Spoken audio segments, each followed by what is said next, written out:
Stars take center stage. And good afternoon, I'm Matt Stewart, joined by Rusty Mansell of 24/7 Sports. And Rusty, we've had 2 one-score games so far today. It's been very entertaining, a lot of big plays. Can we expect the same from these juniors? I hope I didn't jinx it, but I said earlier today I feel good about these rosters. We did a little more work into trying to divide these things up, and I feel pretty good about the product in the junior game you're about to see. Well, you know, we've highlighted a lot of playmakers in our first 2 games. Let's go up front in the beef. Let's go with Andrew Ruzinski, Webb Davidson, a couple of guys who just wrapped up their junior high school football seasons, getting a lot of looks from major Power 5 programs. And both guys had a lot of tape put out on them yesterday. Both had a great practice yesterday. And both got offers from Georgia Tech last night. Don't know if it was because of the performance yesterday, but you're going to see 2 6'4", 2 6'5" offensive tackles. Both play left tackle, which is a premium position. So there's going to be a lot of playmakers on both sides of the ball, but this game specifically is going to have a pair of very, very talented offensive tackles in those guys. And from a selfish standpoint, history being made today in the Stewart family household. On the other side, my mom's side, my cousin Wilson Reagan will be the starting center for the juniors, the American team, wearing the blue, wearing number 56. It's a family affair today. 2 of my high school teammates will play. Their sons will play for Ken Irvin. Reese Fountain will play quarterback, and Elliot Goggins will play right tackle. Will play with both of their dads. Ken was a teammate of ours, so got a little Pepperell vibe this junior game today. So I'll try my best to be unbiased. Should be a great junior game. Let's send it down to Kaylee Mansell. Thanks, Matt. With that being said, let's go ahead and take a look at our weather report presented by Sports Turf. It is currently 70 degrees outside. You saw everybody coming in this morning. Big puffer jackets. The layers are constantly being taken off. But, hey, considering the weather last week, we cannot complain about how nice the weather is today. It is certainly going to make for a great junior game. Guys, make sure to stay tuned. We will be back with so much more after the break. Number 23. Hey, is the power off on this? I don't know. Just take it off. Safety violation, unsafe work conditions.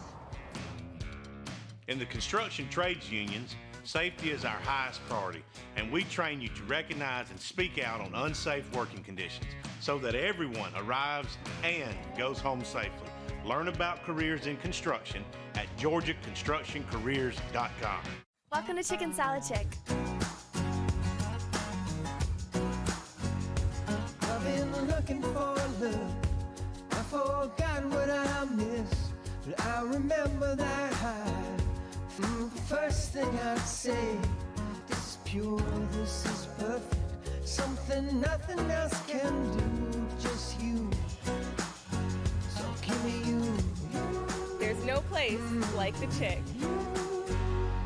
The Georgia Elite Classic is sponsored by GeorgiaConstructionCareers.com. Transform your future today. The International Brotherhood of Electrical Workers Local 613, Atlanta's Electricians. Rome and Floyd County, where the rivers meet and the mountains begin. Chicken Salad Chick, serving a dozen varieties of chicken salad, all made from scratch. And by Rick Hendrick Chevrolet Duluth. Rick Hendrick Chevrolet Duluth, the #1 Chevy dealership in the state of Georgia with over 10,000 positive online reviews.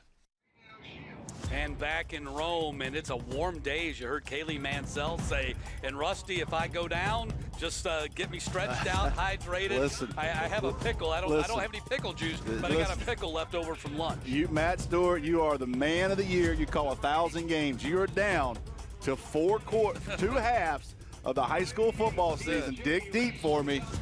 The good news is the ER is right across behind that visitor bleacher. Wouldn't have far to get you Just roll me if you did an IV. Just roll me down the steps and over there. So, you know, we talked about the linemen, but how about some star power in this game as well on the national roster? You got Georgia commit Sokovie White, the wide receiver out of Cass, who committed during the season. I talked to Sokovie. I said, now listen now, you really want to play? And he was like, why are you asking me that? I'm playing. Indeed, we'll get a chance to watch him today. Some other guys, Isiah Canion, who we just saw last month play quarterback for Warner Robins, but he's a wide receiver, going to play wide receiver in this game for the American roster. He had to play quarterback at the end of the season for the Demons, and they still made it to the state finals. Yes, and the Warner Robins staff was so excited for him for being so unselfish and doing that, but the ability to come out and play wide receiver, gets another TV game. Jeremy Avery, a member of the Warner Robins staff, will coach in the next game as the head coach of the freshman team, and they were excited that Isaiah will get to showcase what they think is his ceiling, his position on the next level, and that is wide receiver. And I tell you what, a guy that I'm really excited to see play today for the American team is Gavin Hall, the quarterback out of Hebron Christian. Yep. GPB Sports All-State All-Star team athlete. This kid is a quarterback, is a junior at Hebron Christian, playing for Jonathan Guest, the new coach there. Passed for over 2,500 yards and rushed for nearly 1,800 yards. Coach called me and he said, listen, Rusty, this guy can go. He said he is severely underrated. I stand on the table for him. I watched a little bit of tape. The junior staff said we'll take him in a heartbeat. So when Coach, as many players as he has coached over the years, when he calls you, Coach Guest calls you and stands on the table, you have to take it and take it serious. And Gavin's a guy, doesn't have any offers yet, but he's taken unofficial visits to Georgia Tech, Boston College, UAB, Georgia Southern. As you know, quarterback's a different position. Oh, yeah. It's this, and the portal recruiting, too, pushes it back. So quarterbacks are facing, a lot different thing. But as you'll see, the theme of the day, we got the big guys, the offensive linemen are back. Just going to field this kickoff, but yeah, I've never seen a return team quite like this. That looks like the Great Wall of China right here. The levee, kind of ironic. The levee sitting behind them here in Rome. We got 5 guys. You see Webb Davidson there. Listen, Jarvis Webb Adams, number 68, playing here at his home stadium for Rome. Yep. There are no returns, so don't worry at home that these guys are going to tuck it and run. Their job is just to field the ball. Yep. So kickoffs from the 30. And didn't trust it. He didn't trust it. On the hop. Actually just going to be scooped up. That's Jarvis Adams. We saw him play this year for Rome, made it back to the semifinals, went 12-2, fine season for John Reed. They were back in the Final Four for the first time since 2018. Actually, that was Jackson Pickett, 69. Jarvis Adams is 68 beside him. Well, 69 picked 69 it up. He picked it up. Okay, Yep. 69 So Jarvis is right behind you. See him playing right tackle. Jackson Pickett from Tucker. Yep. So here we go. American team in the blue will start on offense. Their head coach, Brent Osborne, out of Southeast Bullock. And Michael McClellan out of Johns Creek is going to start the game at quarterback for the American team. He's taken unofficial visits to Florida and Georgia. 6'4", 213 junior. He's got some size. Gladiators had a disappointing season this past year. I know they'll be working hard in the offseason to get back into the playoffs. Yeah, a little low snap there. We talked about that the other day. Coach Luke talked about it in nice clean snaps. And it was Dylan Elder on the carry. Junior running back out of Grayson, been offered by UAB, rushed for 1,100 yards this year. Actually, he's had 1,100 yards in his career, his freshman and his sophomore years combined. That's going to be an interesting hire. No doubt. Whoever they get for Grayson, because they got a lot of talent. Another low snap. McClellan going to the air over on the other side and incomplete. Good coverage out there. Absolutely.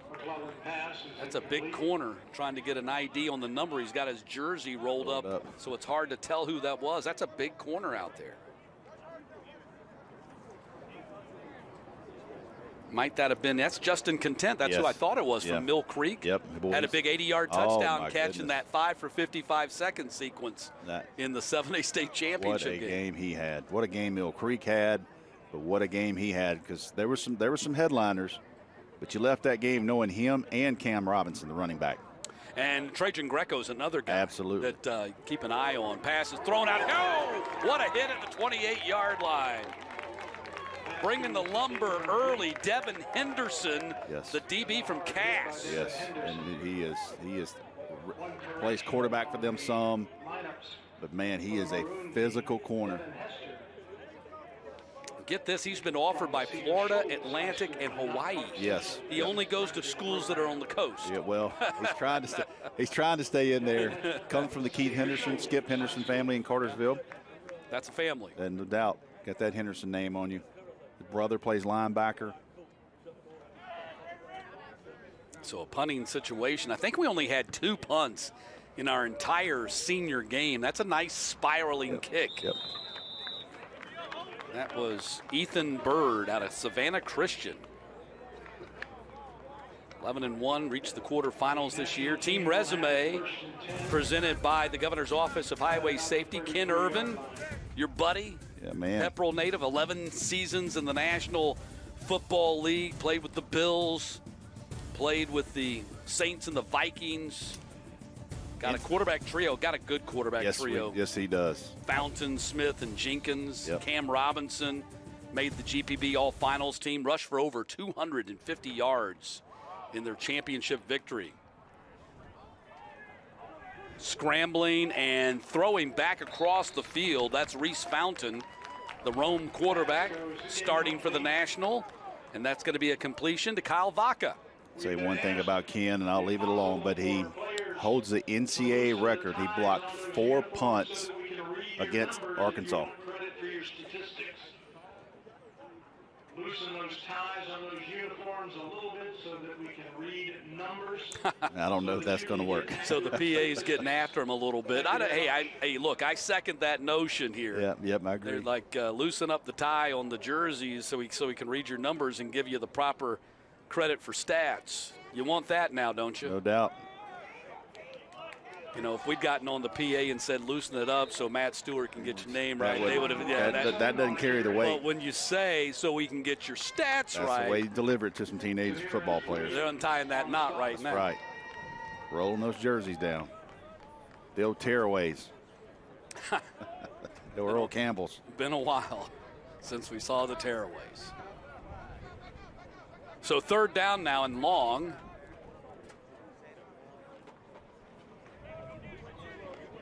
Reese throws complete out here at the 35, make that the 45-yard line, and that will be a 1st down. That goes to Sokovie White. Picked Georgia over 4 other offers, 24/7 Sports 3-star wide receiver. He was a little bit interesting when that name popped and he committed to Georgia. People a little surprised by I'll tell you what, he played against Corky Kell up here last year. If you remember what he did in that game against Kennesaw Mountain. And I knew right then he had a different gear on him. Good job defensively right there. But Sokovie White is kind of, people will say, because Georgia's number 2 in the recruiting rankings, they just recruit the big 4 and 5 stars. No. But they do evaluations. Who's the kid? The name escapes me right now. The kid from New England who's like a 3-star that they jumped on, and people were all surprised. They had Jonel Aguero that is signed. No, he didn't sign this year. He's a junior. Oh, the quarterback, Ron Poliski. Yes, that's right. Yeah, up in Connecticut at a boarding school. Yep. He's another guy, and people, they signed him 3-star, and people were like, "Well, are they signing?" They didn't sign him; they committed. Yes. Yeah, and they're like, "What are they taking a commitment from a 3-star for?" But you were the first I saw online to jump on that and say, "Look, it might say 3-star, That's right. but Georgia evaluates him much higher than 3-star." So I'll tell you this: he went to Georgia and worked out, and Georgia offered him. He got in a car and drove to Alabama the next day, and Alabama offered him. I don't worry about the ranking on him. No, I'll trust those 2 staffs. Yep. Fountain in the pocket delivers a strike downfield at the 20-yard line. Beautiful pass and catch. That was Cam Robinson, the young man from Mill Creek, who last time we saw him was burning it up at Georgia State. Nice job by Fountain escaping the rush there, stepping up in the pocket and delivering that down the field, and Robinson finishes it off. And great opening drive. Yeah, no, don't be surprised to see Cam Robinson do that. Now he's back in there in the traditional running back slot, but he was a slot receiver prior to them moving him to running back this year.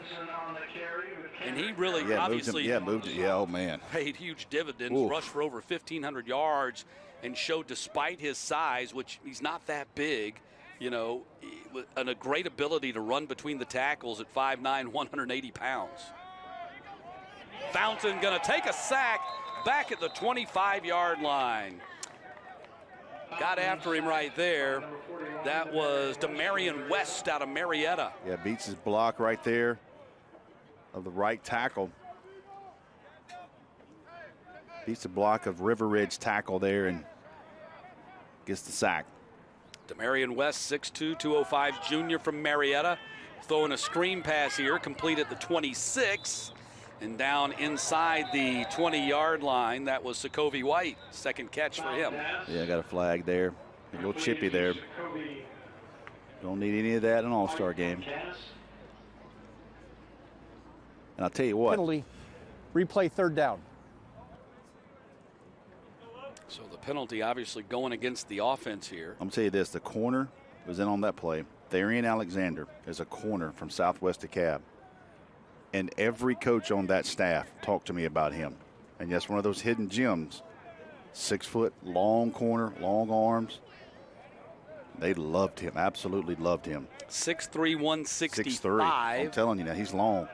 Had 55 tackles, 4 forced fumbles for Southwest DeKalb this past season. These coaches loved him. It's a kid that definitely could benefit in a game like this. Cam Robinson is the check down man. Reese Fountain looking downfield instead. It's complete at the 12-yard line and down inside the 5. Carson Westbrook out of Sly County with the catch and first down run. That's what this game's about, Matt. You get a roam pass to a Sly County. You know what I mean? You go 6A to single A, and great job again there by Fountain. He got immediate pressure, climbed the pocket, kept his eyes down the field, delivered a nice ball. Red zone presented by Chicken Salad Chick. It's first and goal to go. Cam Robinson hit in the backfield, not going to go anywhere. Tell you what, they're having all kind of issues with Demarion West, defensive end for Marietta. They cannot knock him off the ball, and then he is creating pressure. West had 14 TFL this season for the Blue Devils. I'm telling you, he is. He's given this offensive line some issues right now. Second down and goal.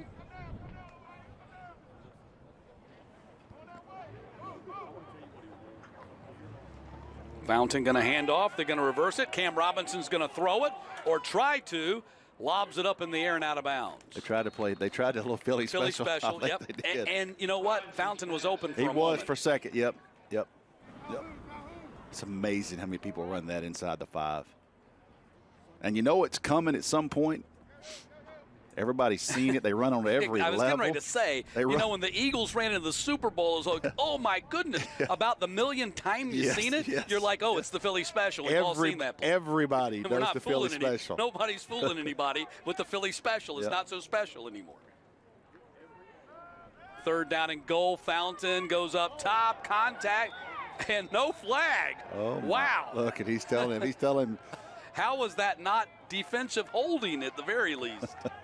Sokovie White looked like he was being dragged down by the defender. Yeah, that one's right. That was a push-off, number one. Yeah. So it was offsetting. Yeah. It was an offensive interference, a push-off, and then the defender grabbed him. I can already tell those two are going to. So we got a sub here, kick a field goal. Yeah, let's see what they're going to do. Looks like they're bringing the field goal unit on. Cole Snyder is their kicker out of Southeast Bullock. It's interesting. He is from Southeast Bullock. Well, the other head coach for the American team is Brent Osborne, and he's from Southeast Bullock. Yeah, so they're playing on opposite teams. Didn't get his kicker. Got to draft better. Brooklet, right outside of Statesboro. Went down about 2 months ago. Spent an afternoon there. Kick is up and should be good, and it is. As Cole Snyder converts on the field goal, gives us our first points in the Junior All-Star game.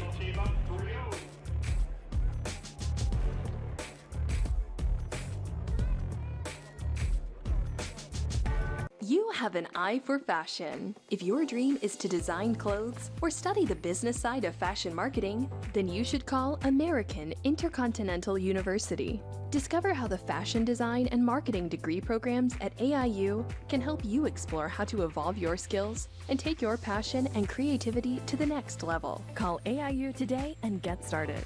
Call AIU at 888-751-6888 or text DESIGN to 21899.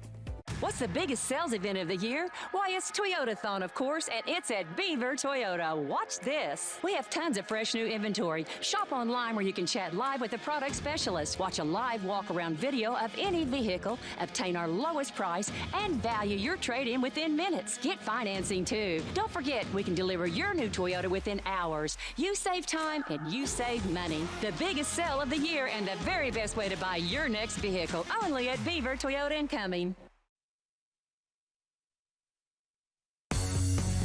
Back in Rome, it's game 3 of the 4-game Georgia Elite Classic. We've had 2 great games already today and a good start here in the Junior All-Star game. How about this weather? We're going to have a cramp in December? Like, are we going to have a... Yeah, the announcers.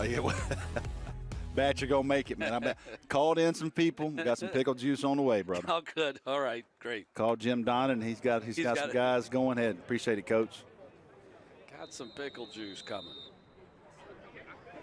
It's amazing, though. I mean, that is, that's what they use. We saw it I thought we saw it in the finals. Yes. Because it warmed up, and I gave my very unscientific explanation. And my wife told me there's no science behind what you just said. I said, I know, it's just that. But they warmed up, and I think to me, what happens is, and I'm probably totally wrong, at least personal experience, cools down, you don't drink as much water, Yeah, and then it heats back up, and you haven't hydrated. Makes sense to me. Acclimated a couple days. You drink, at least I do, you drink less water when it's cold outside, right? Yep. At least I do. Old lineman there just couldn't come through with it. On that kickoff. So back on offense goes the American team, and this is the Creekside quarterback, Vincent Berry. Berry in there running the show now. Scrambles forward and picks up a yard. A few issues with snaps. I haven't seen that. Berry threw for nearly 4,000 yards in his career, which started at Luella. Yep. 3,978, 33 touchdowns, 25 interceptions. He's rushed for 307 yards in his career. Saw him in his first game was here at Rome versus Creekside. It was his first start. Yeah. For Creekside. In the Corky. Yeah, in the Corky Kill. So that was a really, really good game until late in the fourth. And you see that last name and the Creekside program, you start thinking about, oh, man, the Berries. The Berries. Yeah, the one that we just put in the High School Football Hall of Fame back in October, Eric Berry. Yep. But as far as I can tell, and I may be totally wrong on that, but as far as I've been able to tell, there's no relation. No, I don't think so. No. Yeah, just the last names are the same.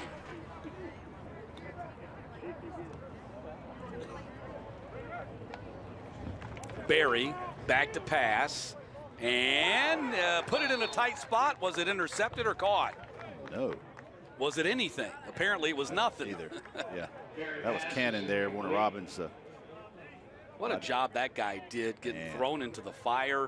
The playoffs had already started. Second year in a row, they lost a key offensive player. Last year was Malcolm Brown. Yep. Right when the playoffs started. This year it was their quarterback, Reese. And Cannon moved in from wide receiver to play quarterback. So many people, Matt, we were lucky enough to do that game on GPB, and so many people text me afterwards and could not believe how good Ware County was. They were really good. For real. Yeah. That defense was for real. And Jarvis Hayes, the wide receiver who ended up being our Georgia Cotton Commission Player of the Game, had a spectacular game. 6 catches. I didn't check to see. Trey did not sign. He did not sign with Western Kentucky. He reached out. Oh, Trey Hargrove. Yeah. I was talking about Jarvis Hayes. Yeah. I was talking about the wide receiver. I don't know whether he signed with Western Kentucky. He was committed to him. So Trey Hargrove had a few offers and decided to wait based off his tape and what he's done. And I think Trey Hargrove is going to have a really, really busy January. I think it's going to be really interesting. I talked to Nige about that. We were talking about that in the senior game, just how interesting this second signing period is going to be. This time. Yep. That first week of February. It's going to be the biggest second signing period we've ever had. I think so, too. Because of the new transfer portal rules have changed the game. And so there are just a lot of kids waiting. And doors are going to open, some are going to close, but there are pieces to the puzzle at on these college campuses that have to be put in place before they get to the high school players. I'm not sure if we have the replay. They just ran a counter, and I'm telling you, the guard and tackle just mauled two defenders. Second down. That's why you pick up 6 yards, because there's nobody there. Running forward to the 44. They're popping some leather out there. That's KJ Smith from Roswell in their quarterback now for the national team.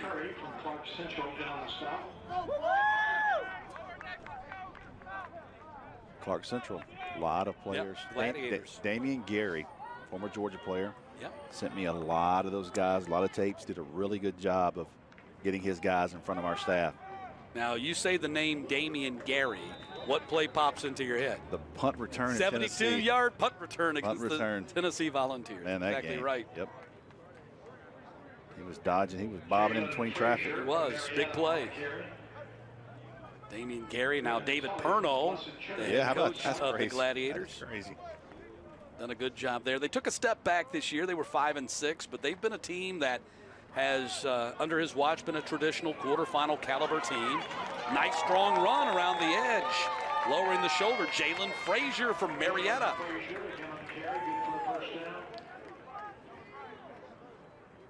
Yeah, I think Marietta. I think the momentum they finished with. I think they're going to be a team that's going to be one to watch in the offseason.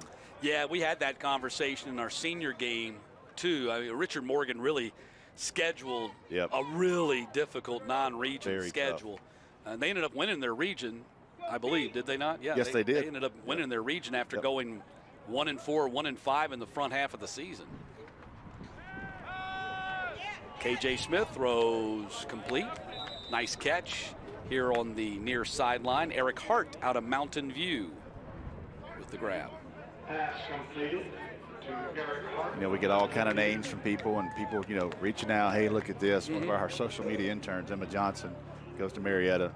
She gets cornered up one day at lunch, and she's like, all right, give me all the names. Let me send them all to Rusty, and y'all leave me alone. So, run to the outside. Jalen Frazier again. They do a good job on defense, not allowing him to turn the corner. Nice job there. Going to bring up third down and long. KJ Smith reminds me a lot when I first saw him, came in last year, had to sub in when the late Robbie Roper got hurt. And it's the first chance we got to see him on TV. Reminds me a lot. He's just not as big. Yep. Reminds me a lot of Malik Willis. I mean, got that R on his helmet, so the natural comparison. Nice ball downfield, and flag out, and ball caught inside the 5. How about that catch by Devin Hester from Cedar Shoals? It's Devin Hester Jr. Wow. Yep, sure is. Good ball there. Here's Steve McKay, our referee, and the rest of the crew working Pass interference, today's junior defense all-star game.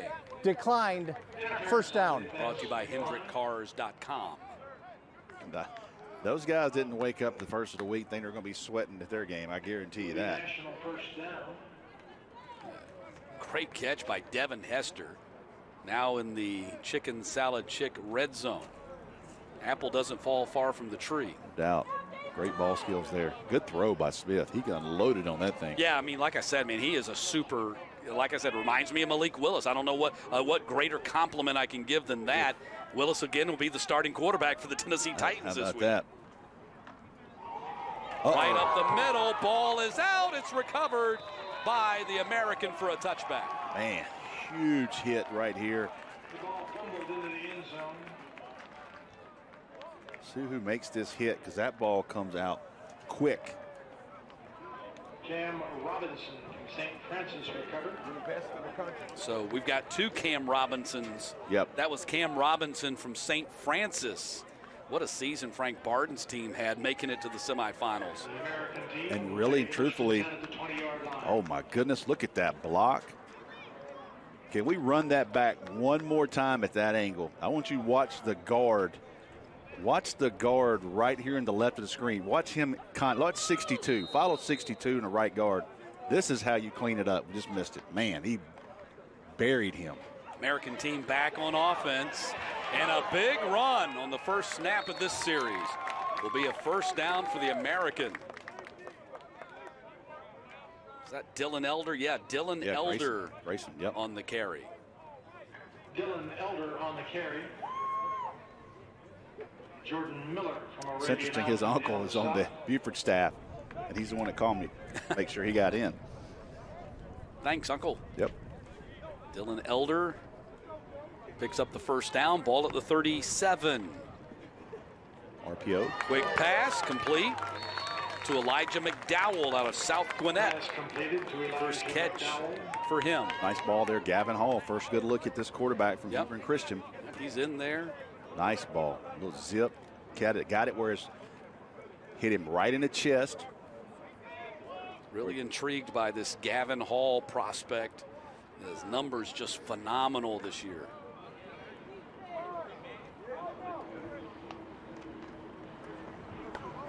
Pass complete. Nope, dropped.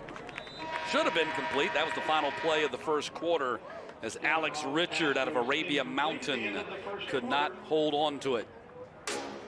1 quarter in the books. 3-0. National leads the American in our Junior All-Star game in Rome.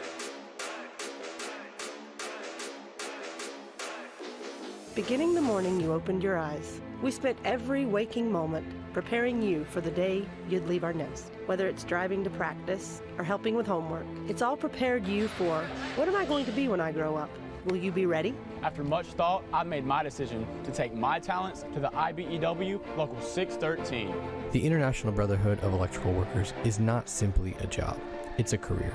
Visit IBEW613.org to begin a new future today.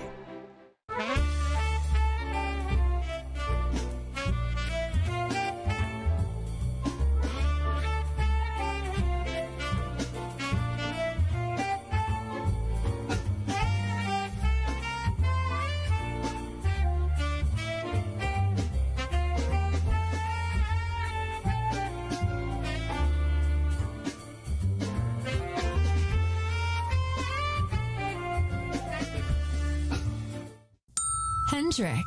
Let's get loud. Score huge savings at Rick Hendrick Chevrolet Duluth, the #1 Chevy dealer in Georgia. Thousands of new trucks and SUVs available. So get off the bench and into a new ride. From selection to savings, it's no wonder we've got over 10,000 positive online reviews. But hurry, touchdown deals won't last. Experience the Hendrick difference today. Find new roads at HendrickAtlanta.com. In sports, an edge is everything. Hard work, practice. Let's stay focused out there. It all adds up for your athletes. But what about your field? The right surface is a powerful advantage that allows them to train effectively and safely. Here we go. And when the lights come on, your team will be ready to win. You bring the vision, we'll bring it to life. Sports Turf. This is how we do it. And there he is, number 56. So many people get a chance to brag about their kids, their relatives in the game. This is my first chance to do that. Wilson Reagan, the starting center for the American team, 56, junior out of Elka. Got nice build, 6'3", 240. He's getting some interest from Mercer, Nicholls State, West Georgia, LaGrange. Benches 250, squats 345. Coaches, hit up Matt. He's covering that NIL for you. So, yes, his parents are my closest cousin. Actually, his grandmother is my first cousin, and then closer in age to his parents, my second cousin. So I guess technically he's my third cousin. Got you. So, but a first for me in my career, which has been rather lengthy. Yeah, well, if you see him at holidays, he's close enough. So, good chance to see him play today, and good luck to all these guys, not just him, but all these guys playing today. Like I said, I got a couple of high school teammates. Their kids are playing. Reese Fountain played with his high school with his dad, and Gabe Goggins, his son, Elliot Goggins. So it's fun to be able to watch some of my high school buddies and their kids play and show them my age. So start of the second quarter, it's 3rd down and 10 for the American from the 50. Running a jet sweep to the outside. Nifty move right there by Camden Smith. He's out of Madison County. A little juice to him. He played some quarterback for Madison County this past year, playing wide receiver here in the All-Star game. 5'10", 165 junior. You know, when did it become a thing to roll up your pants above your knees? I mean, you used to get flags for not having your knee pads in. Like, if these kids saw my pads, they would never talk to me again. Like, I had real knee pads. I mean, if you didn't have your knee pads in or your hip pads or any of those pads, you got a flag. I mean, these kids are playing in shorts. I don't know what happened. Some Umbros. Hall back there scrambling around. Yeah. Gavin Hall dancing around, going to try to run for the first down, and does.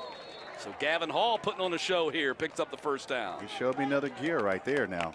If you want to talk about getting out of the pocket when things break down, put his foot in the ground, got up the field, and he's thick.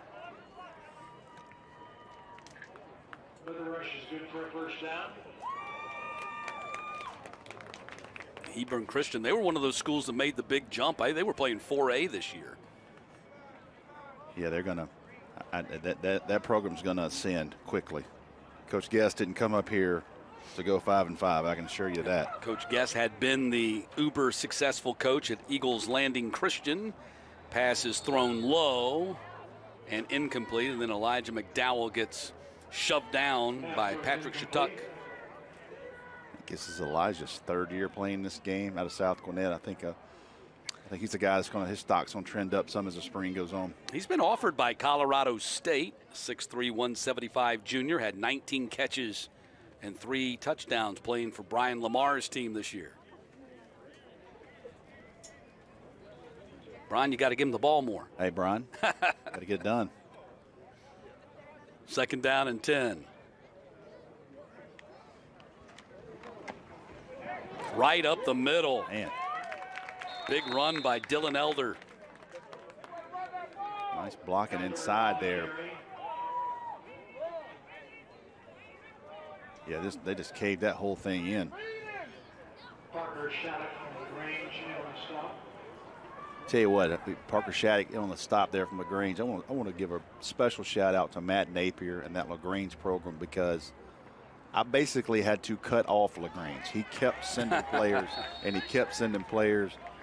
And if we put a tweet out that we had a player injured, Rusty, I've got one. So I can tell you that some schools around here, Houston County and some of those schools, Cedartown and Milton, and I could go on and on, but Matt Napier at LaGrange really, really promoting his kids and pushing them in this game and pushing them towards our staff, and he got a lot of them in.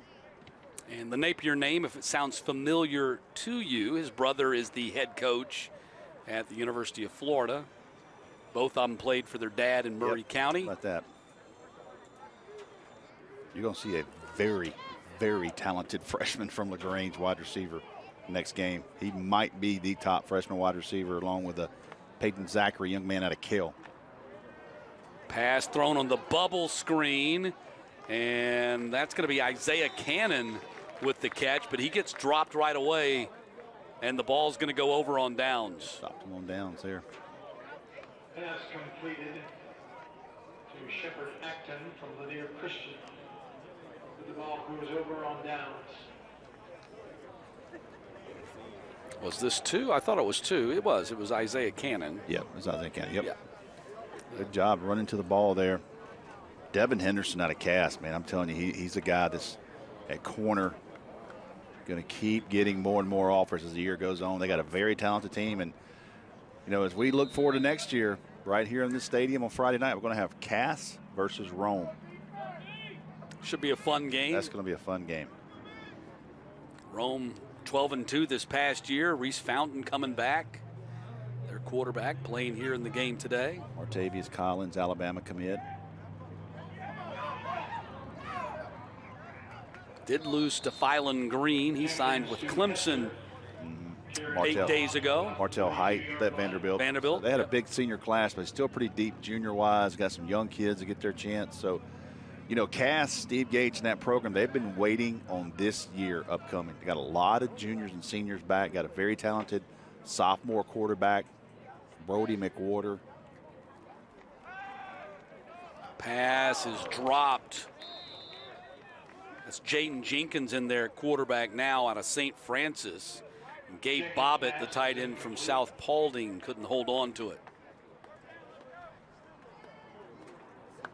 But, I mean, all transparency here. I mean, truth be known, until St. Francis started making their run this year, I didn't even know they had a football team. I thought they were just basketball. I had to go by there.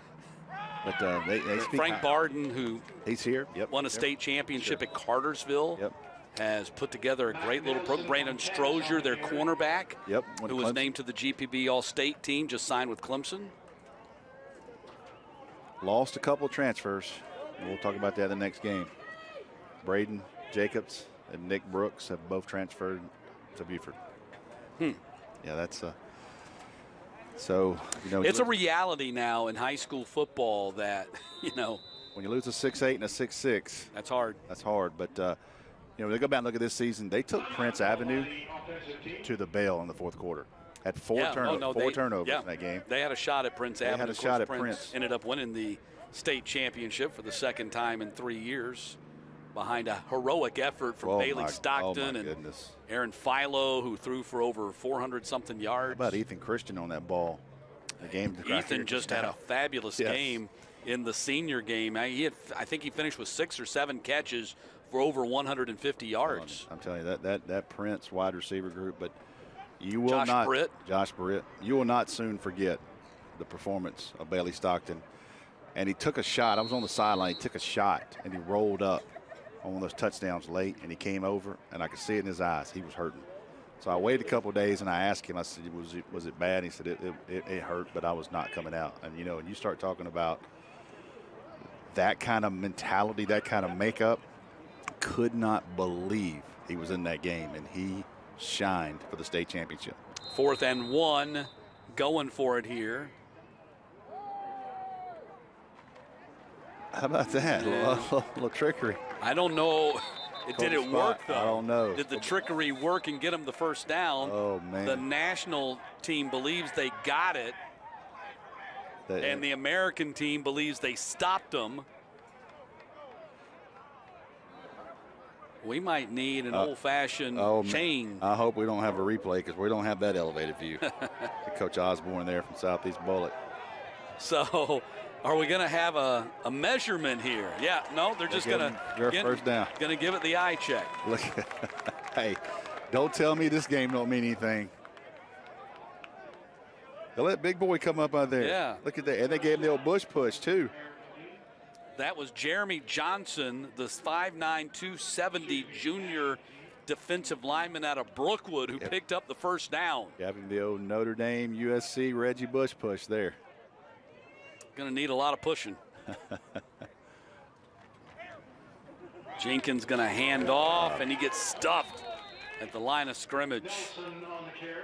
Mac Nelson, the running back from Cass, on the carry, but he got stonewalled. Mac Nelson, a young man that they're expecting a lot of big things from as his senior year comes up for Cass.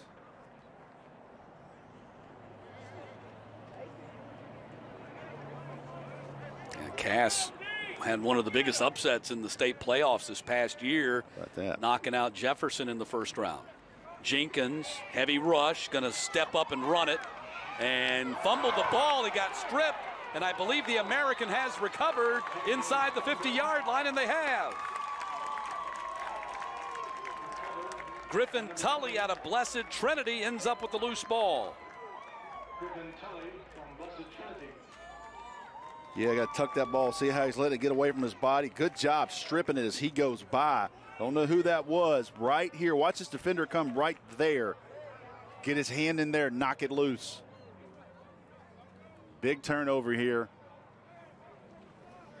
Griffin Tully out of BT comes up with the fumble recovery to give the ball to the American team at the National 46. If they can get something going, a little momentum with that turnover. Nice play there. This has been a different kind of game from our first two, the 8th grade All-Stars and the senior All-Stars. A lot more offense in those games. Scrambling and running, McClellan, heavy rush, quarterback sack back on the other side of the 50-yard line. Patrick Shattuck comes up with the quarterback sack. Yep, out of LaGrange, got a younger brother, plays in the freshman game, but right here, McClellan's got to turn this loose. Cannot continue to hold on to that one. Shattuck, 6'2", 215 junior out of LaGrange, offered by South Alabama. Yeah, I think this is his second time playing this game as well. 2nd and 17. This half has flown by compared to what we've seen earlier today. Well, no scoring. Yeah. That senior game y'all had. 38-36 final. Basketball. Carry back across the 50-yard line down to the 47. That's Ryan Taleb. Ryan Taleb from Houston County. Taleb from Houston County. Coach Jeremy Edwards, his quarterback. A.J. Hill, the 2025 quarterback, will play in the next game. Oh, yeah. Houston County, another program. Jeremy Edwards there, first-year head coach. He sent probably 6 or 7 guys here. I think A.J., if I'm not mistaken, the number 5 rated quarterback in the nation in the 24/7 Sports Composite. Could be, and he looks every bit of 6'5". Threw for close to 4,000 yards for the Bears, leading them to the quarterfinals this year. He was named All-State, GPB All-State. Another quarterback sack. They're getting after it on defense now. Yes, they are. Number 90 from Mountain View right there. Manny Gayami. Yes, look at him, just pushed back there. Or I might have left off a fee. Gyamfi. Nice job. What, the pronunciation or his defense? His defense. Okay. I wasn't going to butcher it, but so you let me try. I'll let you try. See, I believe that's T.Z. Evans up top, another Mountain View player. See their defender. Yep. Evans, a big 6'2", 220 junior tight end. They have him on the roster. You got to come up and make that catch and save yourself some yards, and that's exactly what the national team did. We'll step aside with 4.5 minutes to play in the opening half, and it's a 3-0 national lead. I'm attorney Ken Nugent. When you call my law firm after your car wreck, you're our #1 priority. After my car wreck, a good friend told me to call the Ken Nugent Law Firm. Best call I ever made. They treated me like gold. After my car wreck, the Ken Nugent Law Firm treated me like gold and settled my case for $325,000. Our job is to maximize the value of your case, and we'll treat you like gold. One call, that's all. Call 1-800-CALL-KEN. Every day, we look for ways to improve our processes in order to deliver to you, our precious customer, the very best sales and service experience in the world. From our super facility to our amazing staff, everything we do is for you. So with hopes of improving your experience even more, we're announcing we'll be closing the store on Sundays, beginning the 1st of the year. We believe that well-rested team members will provide you with the world-class experience you deserve. Beaver Toyota, we're gonna wow you, just not on Sunday.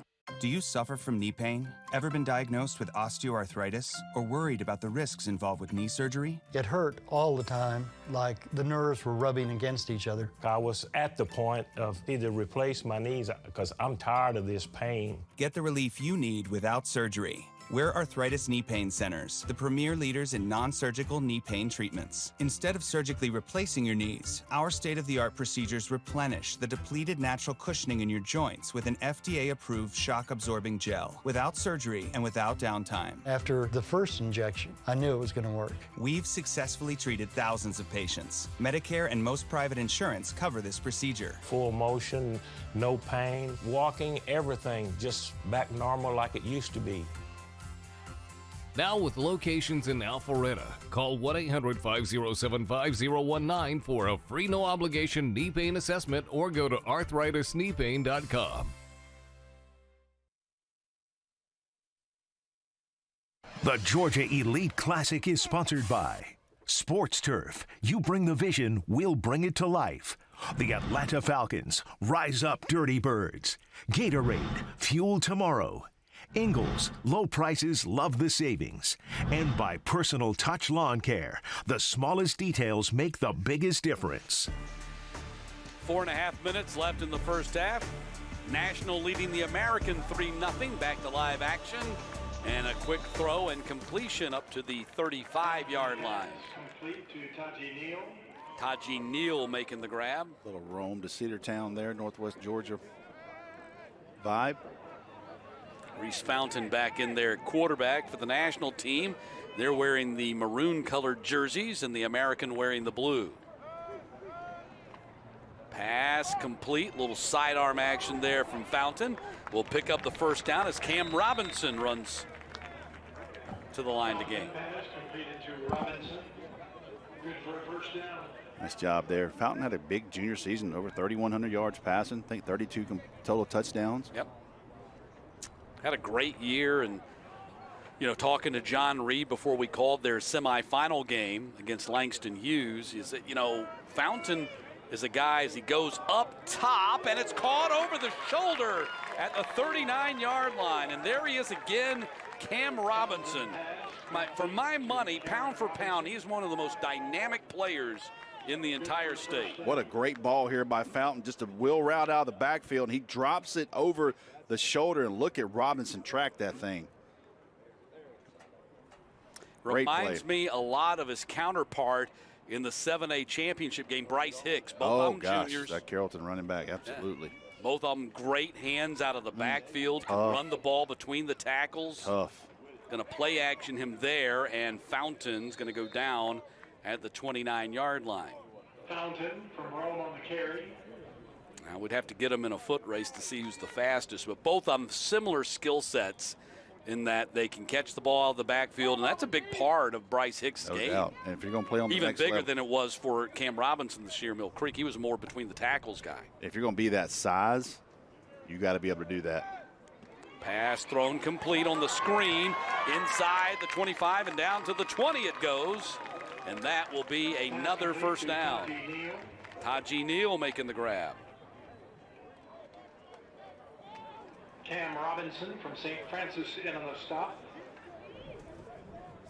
Going to go fast with Fountain. Allow him to sub right here. Don't call. That's not quite enough for the first down. It's going to be 3rd down and 2. 2-minute warning.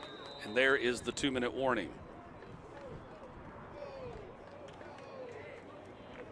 All we're missing is Gene Sarator to come over the loudspeaker. 2-minute warning. Oh man, who made these rules? I'm not against the 2-minute warning. I like it. I like it. I like it in football. They don't have it obviously in college or high school, but I like it. Adds a little bit more element to the game. Helps out, the team. Helps out a number. It could help out the offense. Helps out the defense if you're behind. So we take a look at the team resume presented by the Governor's Office of Highway Safety.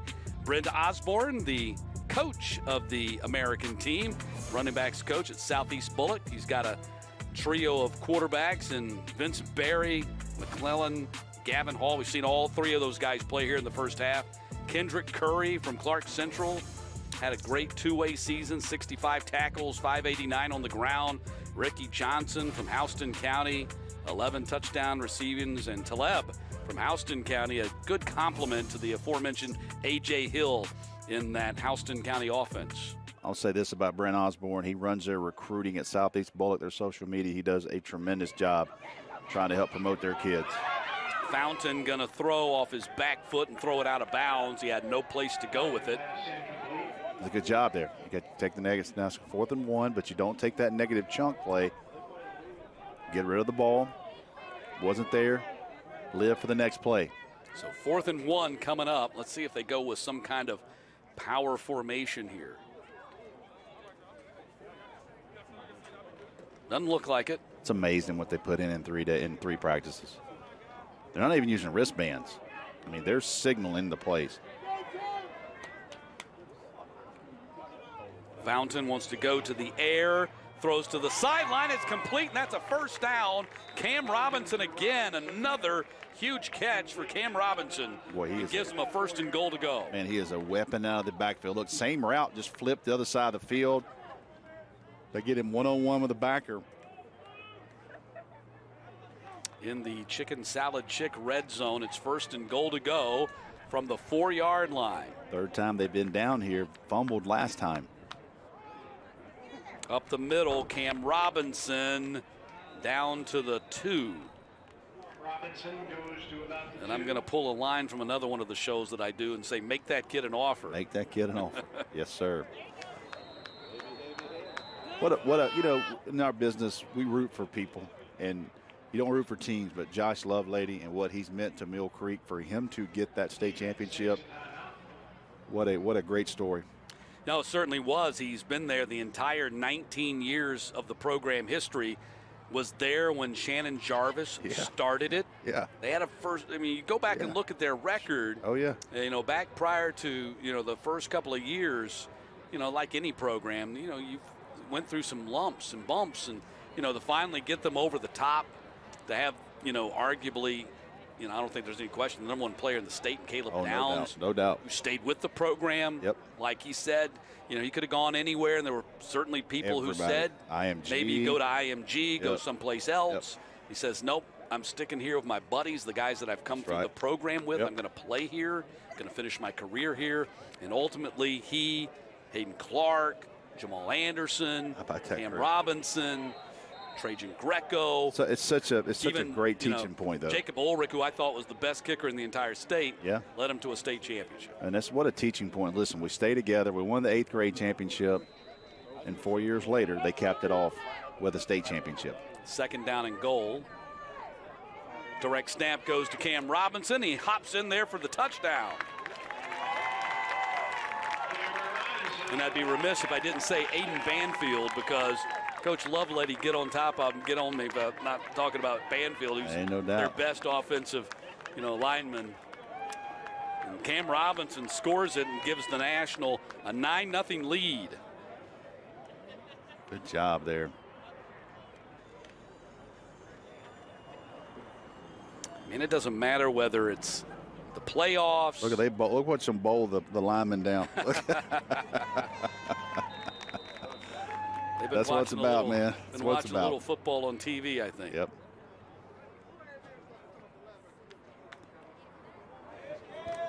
Kick is up and good. It'll be interesting to see Mill Creek kind of on that, since Cam Robinson scored the touchdown. He'll be one of the guys coming back, but they got some dudes to replace. Well, yes, and everybody knew they were senior heavy. So you start talking about teams that come back. Obviously, it's going to start with Carrollton and what they've got coming back. And it's not just Juju. I mean, they got a lot of guys coming back. And Bryce Hicks for one. The tight end, Caleb, is it not Thomas? Oh, Caleb Odom. Caleb Odom, Caleb Odom, the tight end, who's one of the top-rated junior tight ends in the country right now.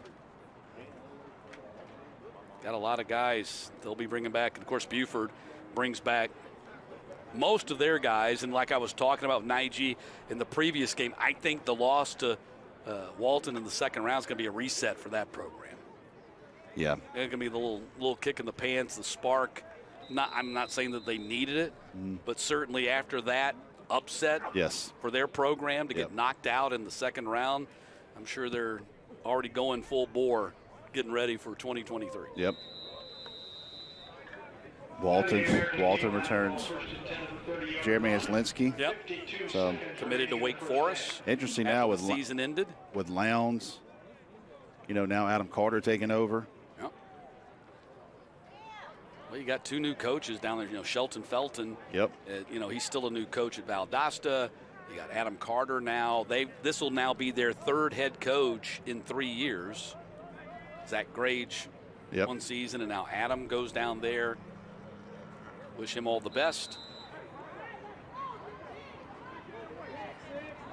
So 1st and 10, under a minute to play here in the first half. Snap is dropped and picked back up again, and stumbling and going down. That was just a tough play from the very beginning. Had a hard time getting started. Vincent Berry in there at quarterback.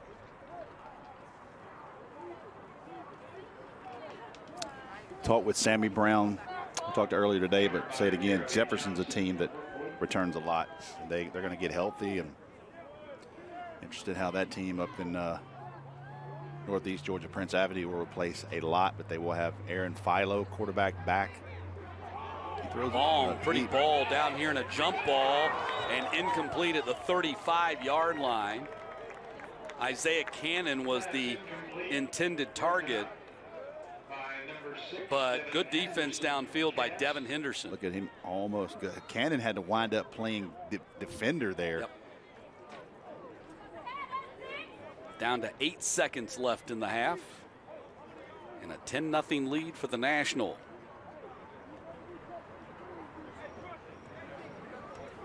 Fountain been the big statistical star in this game. Yep. 10 of 12 passing for 133.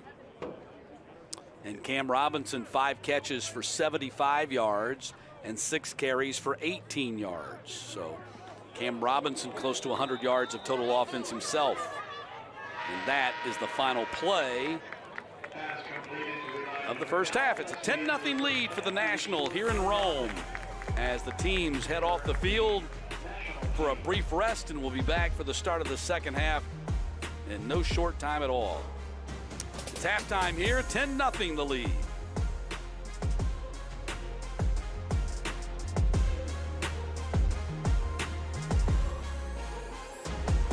Hi, welcome to Chicken Salad Chick, where we offer 12 flavors of chicken salad made from scratch.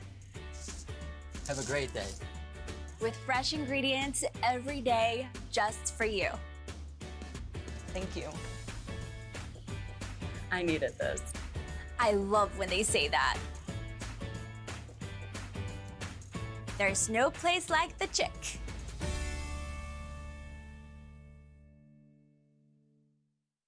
Let's get it. Get it. Yo, you know we're not shooting threes, right? Definitely not shooting threes. Introducing Gatorlight. Let's go. Stick and move. Rapid rehydration. Ready, Day?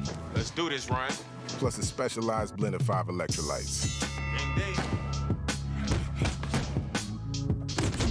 See, you learn quick. Watch out. You rehydrate well, too. Gatorlight. Rapid rehydration. All G. The Georgia Elite Classic is sponsored by Score Atlanta, your source for Georgia high school sports. HendrickCars.com. Experience the Hendrick difference. The National Signing Day Frenzy. Celebrate Georgia's seniors and the next stages of their careers. And by Peachtree TV, Atlanta's own.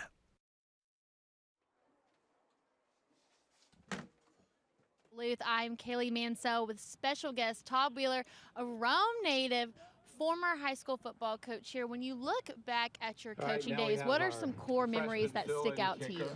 Just working with all the kids, you know, and watching the kids develop and taking a kid when he's a freshman and watching how he evolves to his senior year, and then seeing some of those kids when their dreams come true with games like these, and when they being able to watch them sign on the dotted line, and those kind of memories are just priceless. Absolutely, and we share a similarity where you're both graduates of Pepperell High School, where you actually had your jersey retired. Not many people can say that. What was that moment like for you? That was, it was really a shocking moment because it was a halftime and I didn't know what was going on. And as I was walking off the field, Coach Hurst had come up to me and said, where are you going? I said, well, we need to get inside and make adjustments. He said, well, you're not going inside. I'm like, what are you talking about? And he goes, and by that time, I turned around and looked and realized what was happening on the field. Oh, so you had no idea? I had no idea what was going on. So, I mean, that's really a special moment for anybody to get that done. And I just, you know, that's something that you get because of teammates and over time, and it was really a special time. And as I said, you're a Rome native. You've grown up around here. You've coached a multitude of sports, a multitude of players. And when you look at Rome as a community, how have they done a good job of keeping not only high school sports, but youth sports relevant as well?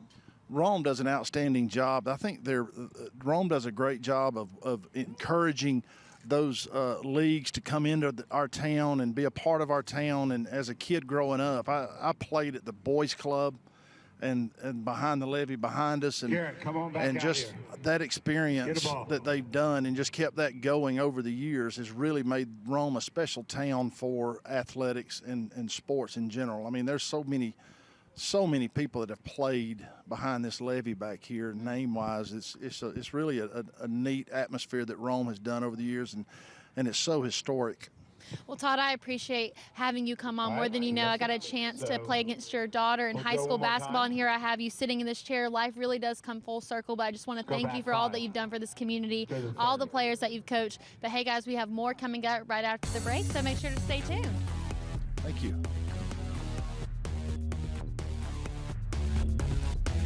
Peachtree TV is your home of the College Park Skyhawks. Don't miss it as your Skyhawks take on the Lakeland Magic in high-action, high-speed G League basketball. Saturday at 6:30 on Atlanta's own Peachtree TV. I'm Monica Pearson, and we're taking the show on the road to the Atlanta Music Project for a holiday concert you don't want to miss. And I go one-on-one with the founders who are inspiring the next generation of musicians. Saturday night at 10 on Peachtree TV. What's the biggest sales event of the year? Why, it's Toyotathon, of course, and it's at Beaver Toyota. Watch this. We have tons of fresh new inventory. Shop online where you can chat live with the product specialist. Watch a live walk-around video of any vehicle. Obtain our lowest price and value your trade-in within minutes. Get financing too. Don't forget, we can deliver your new Toyota within hours. You save time and you save money. The biggest sale of the year and the very best way to buy your next vehicle. Only at Beaver Toyota and Cumming. And again, welcome back to the halftime show brought to you by Rick Hendricks Chevrolet Duluth. I am Kaylee Mansell with local coaching legend Al Thomas. Now, Al, I wanted to initially talk about your coaching career, but instead I want to talk about your time as a player at West Rome High School. How does it feel being back on your former home field? Well, I don't get to come back that much, and I was thinking about it today. You know, this is where we played high school ball, and actually the seating back then was light blue. Wow. And then underneath was green, and that was East Rome and West Rome. Mm-hmm. So that's how the color scheme was coordinated. But it's an awesome place and so much history, and I was a teeny tiny part of that, you know. But it's really neat and exciting all at the same time. I'm glad you brought that up, actually, because, you know, I've been hearing about West Rome, East Rome. I wasn't here for that transition, but when you look back on that rivalry, what are some of the core memories that stick out between the East Rome and West Rome days that you're allowed to talk about anyway? Okay, well, you know, one thing is that we played at 8 o'clock. Great kick. If you were not here at 6 o'clock, you didn't get a seat. So the whole town shut down. You had police escorts, and when we would leave West Rome to come over, even any game, we ran the red light, the traffic lights. Mm-hmm. and the cars pulled over, and they're, you know, honking and celebrating that's the football team coming through. And the same thing for East Rome. And it was just something that was unbelievable. And then when you're in the middle of it, you don't really know how special it is. And then later on, you realize how many people are played in the NFL that we were playing against every day, and how many great athletes came through both schools. Amazing. Absolutely. No, I wish we had more time to talk. There's so many things that I could say to you. Such a hero in my mind from childhood. We could sit here and talk for hours, but hey, guys, the next game is about to start, so let's go ahead and hear from Rusty and Matt. Thank you, Kaylee. It's great to hear about all these great Rome stories of yesteryear, no doubt about it. 10-0 National leading the American here at halftime. And Reese Fountain and Cam Robinson have really put on a show from the American in the first half. Yeah, the offense has moved a little bit better with Fountain in, and he's able to get some balls, and he threw a great wheel route right there. They go heavy package to close it in on that. So interested to see the adjustments and see what Coach Irvin does offensively and what Coach Osborne does to try to generate more offense on his team. All right, let's take a look at the halftime stats. They are brought to you by Gatorade, and these are the team stats, and obviously you take a look at the total yardage for the American, and it's a rather sizable advantage. When you look at third downs, they're 0 for 6 on third down. You've got to be able to move the chains. They got to be able to sustain drives, get something going. Let's see if they can just get some jet sweep, something easy. If it's me, I'm looking for Isiah Canion. Let's get him going. You know who's been quiet is Jacoby White. Yeah. We'll see if he gets some more touches here in the second half. Yes, Jacoby White had a few early catches in the game, but has not been that big of a factor just yet. Yeah, I mean, they got him ball. They had a ball early with Reese Fountain, but he's the type of guy you just pitch it to him sometimes. Jet motion, just give it to him. He's so electric. with no special teams, it takes a big part of Sokovia White's game because he is so dangerous as a kick returner and as a punt returner. But we'll see with adjustments as we start the second half of this junior game. All right, we'll step aside and come back and get ready for the beginning of the third quarter right after this. The Georgia Elite Classic is sponsored by First Alert Weather app powered by Atlanta News First. Download the app in the App Store. The Georgia High School Football Hall of Fame, Georgia's newest football tradition. The Score Atlanta High School Sports Newsletter. Subscribe today for everything Georgia high school sports. And by Wendy's. Choose wisely. Choose Wendy's. Okay, here we go. Start of the third quarter in Rome and a 10-0 lead for the National. You saw the stats. They have pretty much dominated statistically in this game. And the National will be receiving the ball to start the second half. Yes. Nice catch. Back there, Andrew Rosinski. Hey, look at him. And that's why he's a D1 prospect. Got ball skills. As you just mentioned, he picked up an offer from Georgia Tech last night. Had 5 offers coming into the week. Mississippi State, Duke, and Vanderbilt among them. At 6'6", 265 junior offensive lineman from Creekview. Is that a tackle? Yes, I love his frame. He's got great body weight right now at 265. He'll be able to carry 300 easily. He can bend. He's going to be one of those young men. His recruiting is going to ascend really quickly. As we go through the second half, kind of explain what the spring means to these junior players as we get this third quarter started, because this is kind of the big time for them. Yes, it is. Once we get into March and April, and the quarterback keeper, and that's KJ Smith on the run. Yeah, that's KJ Smith there from Roswell. See a little juice out of him as well. This go time, for lack of a better term, it's go time for them. The spring practice will be huge. Where they are, weight, size, what they gained in the offseason. And as they transition into that summer camp series in June, it gets real for them really quick. So 1st and 10 after the run by KJ Smith, who begins this second half at quarterback. Straight up the middle. It's going to be a short run by Jalen Frazier. Frazier with 5 carries now, approaching 20 yards on the day. Yeah, you want to see a little more running. I thought we would see a little bit more running out of the backs we've had here, but so far the defensive front sevens have been able to limit that.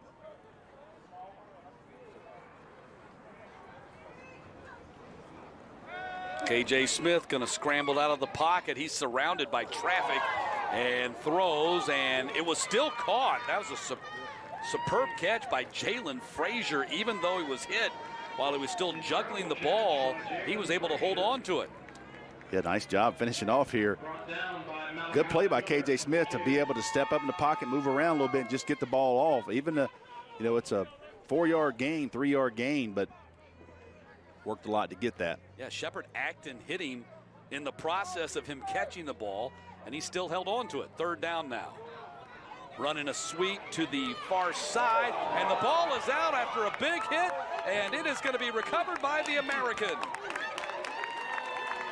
Great job. Whoever tracked him down. That was Cam Robinson from St. Francis, who had the big hit, or maybe it was somebody else. No, it was 15 carrying the ball. So 42 had the hit. So Hassan Sykes out of Tucker had the forced fumble. It's a Marquesius Wright out of Chamblee who made the initial tackle to hold him up. And the recovery ended up being by Jalen Lackey out of South Gwinnett. And so the Americans set up for perhaps their first points of the day. Got a chance right here. See if they take a shot with a little momentum. Not much doing on the run right there by Ryan Taleb. Ty Brewer from Central Carrollton. Ty Brewer from Central Carroll. Kevin Henderson of Cass. Vincent Berry in there, quarterback for this American team, trying to get on the board here early in the third quarter. They got one-on-one at the top of the field, which would be the bottom for you guys here. See if they take a shot. Barry, that's a backwards pass, going to throw it back to Barry, who's going to try to run it. Barry inside the 20, got tripped up on the play. Perhaps a touchdown saving tackle out there on the edge. Kevin Henderson from Cass. Yes, he makes a saving tackle. If not, it's a touchdown. You knew Canion can throw it for sure. Watch Henderson chase this ball down and swipe the leg, or that's 6. Great hustle there by Henderson. Love the play call from Coach Osborne's team, the American team. And they got something going. As it is, it's 1st and 10 from the 12.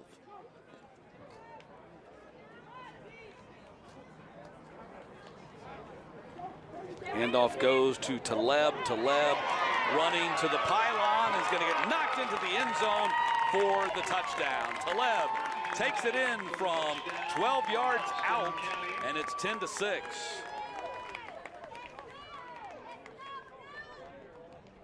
Strong run by Taleb, who rushed for 1,915 yards this past season. Scored 19 touchdowns. And he gets the American on the board here early in the third quarter. Quick answer by the American team. Had a turnover, able to convert.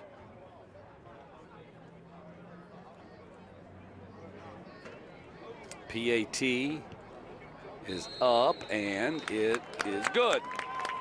10-7. So the American right back in the game. National team now leads 10-7. We'll step aside, but the American moves much closer. Do you hear what I hear? Location-based weather alerts helps even St. Nick stay on track. You and Santa will be ready this season for any surprises. Get the First Alert Weather app, powered by Atlanta News First, the official weather app of Christmas. This is my absolute favorite time of the year. I'm so excited to be able to share it with you all. I'm looking forward to waking up Christmas morning and sharing those magical moments with all my closest friends and family. Merry Christmas, Happy New Year. What's the biggest sales event of the year? Why, it's Toyotathon, of course, and it's at Beaver Toyota. Watch this. We have tons of fresh new inventory. Shop online where you can chat live with the product specialist, watch a live walk-around video of any vehicle, obtain our lowest price, and value your trade-in within minutes. Get financing, too. Don't forget, we can deliver your new Toyota within hours. You save time and you save money. The biggest sale of the year and the very best way to buy your next vehicle, only at Beaver Toyota and Cumming. I'm attorney Ken Nugent. When you call my law firm after your car wreck, you're our #1 priority. After my car wreck, my boss suggested I call the Ken Nugent Law Firm. They went above and beyond and treated me like gold. After my car wreck, the Kent Nugent Law Firm treated me like gold and settled my case for $275,000. Our job is to maximize the value of your case, and we'll treat you like gold. One call, that's all. Call 1-800-CALL-KEN. You are not a cancer case, or a clinical trial patient, or a chemo appointment. You're you, and you deserve a team of experts who treat you that way. A place close to home, where the best care in the world revolves around your needs. Because after all, there's no one else quite like you. Wellstar, more than healthcare, people care.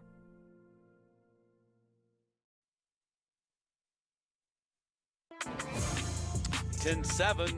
American gets on the board, cuts the national lead to 3. Matt Stewart along with Rusty Mansell. Game 3 of 4. We have one more All-Star game to go following the conclusion of this one, and that one will be the freshman All-Stars versus the sophomore All-Stars. Brandon Adams, I'm going to tell you something. Will step in and have the call on that one. If I get you some pickle juice, you just want to stay and watch, because I'm telling you now. How about I'll do some sideline reporting. Get some sideline. We'll come down to Matt Stewart. I haven't done enough yet. Oh, man. I cannot wait for this next one. It is going to be Star-studded. Yeah, got to be, really kind of surprised with the, I don't know, is it lack of offense or just great defense or a combination of both here in this junior game? I think they're a little bit behind offensively. Hadn't had a lot of explosive plays. Reese Fountain's thrown a couple of balls that were on the money, but you want to see a couple of those explosive plays hit and see if this national team gets Sokovie White kind of in the game plan, because he's really the difference maker to me in this game. Jaden Jenkins in there at quarterback now. Going to heave it downfield. It's caught at the 45-yard line. And a cutback in the middle of the field. And a great catch and run by Carson Westbrook. Sly County, nice job there. Pass completed to Carson Westbrook. Good ball there. Is that Jaden Jenkins? That is Jaden Jenkins out of St. Francis. Nice ball there. Coach Barden, his head coach, Frank Barden, is here today. And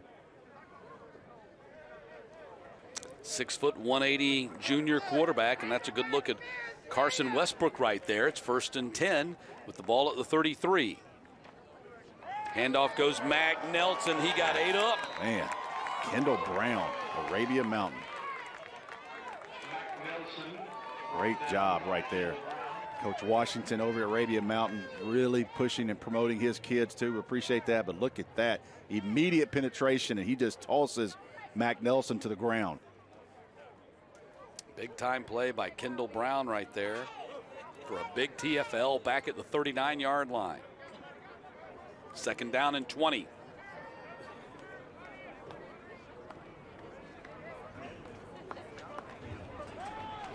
Nelson gets it again, straight on. Lunges forward to the 36-yard line. Mac Nelson, freshman year, was here at Rome. Transferred over, moved to Cass. Had a really good first year with Coach Gates and his staff. 3rd and 16.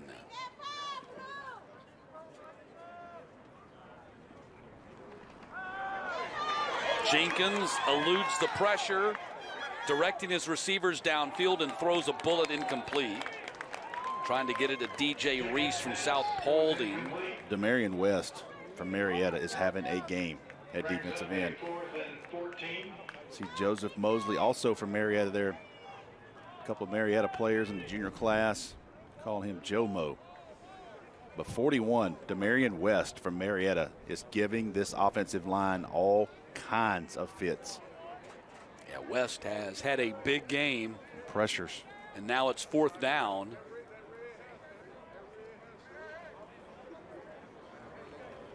Officially, West with only 2 tackles and a TFL minus 7 yards. Yeah, but it's hard to gauge sometimes the effectiveness of a defensive lineman just looking at stats. Yep.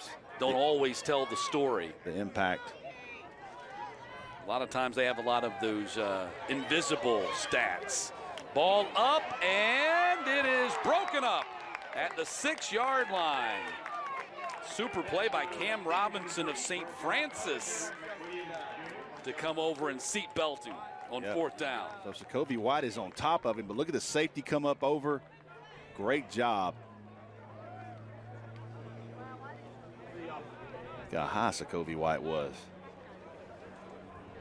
Good job by the safety there to come over. That's what you want to see. You're in cover 2. There's a little hole there between the defensive back and that safety. And that safety has to be fast enough to get over and close it. So the American gets the stop and takes over at the 37. Handoff goes to Elder. Tries to get outside and just gets back to the line of scrimmage. Gavin Hall back in there, quarterback for the American to start this possession.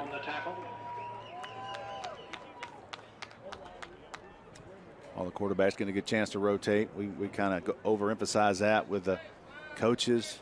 The next game, biggest freshman team we've ever had, and we did that kind of on purpose to so many players, so many good players, but we met with that staff. They're going to rotate a ton of players in this next game on that 2026 team. Low snap, Hall picks it up, heavy rush, being flushed out of the pocket, dancing around back there, eludes 2 guys, fires downfield, and a flag out. Yep. got a man down, but an incredible job by Gavin Hall just to stay alive and get the ball out of his hands. Yes. Big Jarvis Adams there, offensive tackle. Personal foul. Justin Terrell. Blindside block on the offense. 15-yard penalty. The penalty against the offense. Yeah, that was Justin Terrell, I believe, from Rome, that took that blind side. But that's another one of those junior defensive linemen. Doesn't this always seem Rome has defensive linemen? They've had a tremendous legacy of defensive linemen. Stephylan Green, just the latest in that run. Yeah, you see that right there. Terrell takes a shot. JT Terrell's another guy. He's been offered by Liberty. He'll be back next year. They got some young guys. But the defensive line that they had in that 2017-2018 run, I've watched them beat Buford. I watched among the best defensive line combinations in the state. I'll tell you this, that Rome, those two state championship teams in 2016, 2017, that team, when they smelled blood, it was over. I've never seen a team that would suffocate you and close you down like that run. And they also averaged 51 points a game. Yeah, the 2017 team that obliterated everybody, went 15-0, reminded me of the team that knocked them out of the playoffs this year, Langston Hughes. Absolutely. Great in that they mauled everybody. Yes. And no games were close. They were good on both sides of the ball. Yeah. No games were close. Backed up by the penalty, going deep, and a jump ball. Let's see, is that caught or is it intercepted? He took it away. It's intercepted. He caught it. No, he caught it. He caught it. Yeah, okay. He took it away. He caught it. At the end, yes. Isiah Canion, and that's what we talked about. Look at Isiah Canion go up there and get this thing. Watch him climb this defensive back, just out jump him and takes it away. It was. Right he took it away from him. Watch this at the end. You got to finish the play. It appeared to be intercepted by Jaden Rivera, and then Isiah Canion took it away with it. How about that? Took it away from him on the way to the ground. A super big-time catch by Isiah Canion to give him the ball at the 42. Hall throws complete to Canion again as he stretches forward to the 30-yard line. Complete to Shepard Acton from Lanier Christian. Good for another first down. So Isiah Canion with the catch right there. And another first down. That's back-to-back big plays to Isiah Canion.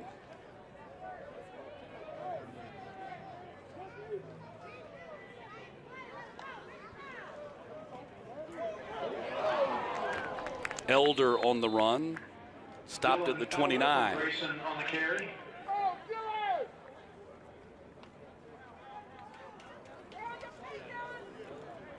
Best team you saw this year, Mill Creek or Langston Hughes? If you had a neutral site game, both teams healthy. Man, you can't do that.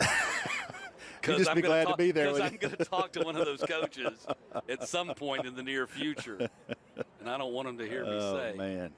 Let me just say this: I'd love to call that. Oh my goodness, what a game that would be! Pass is thrown complete at the 26-yard line. Fumble. And the ball is out. It's still out, and it's finally recovered by the National. Jackson Hancock of Sequoia ends up covering the loose ball, and a scoring opportunity for the American Dies on the turnover. Nice job here. So he's just fighting for yardage there. And he turns around. Yeah, takes a shot. And then Hancock misses it once, misses it again, doesn't miss it a third time. He falls on it at that point. Third time he's decided the scoop opportunity is passed. Got to get on it at that point. I just need to fall on top of it. So the ball goes over to the National on the turnover. With less than 6 minutes now to play here in the third quarter.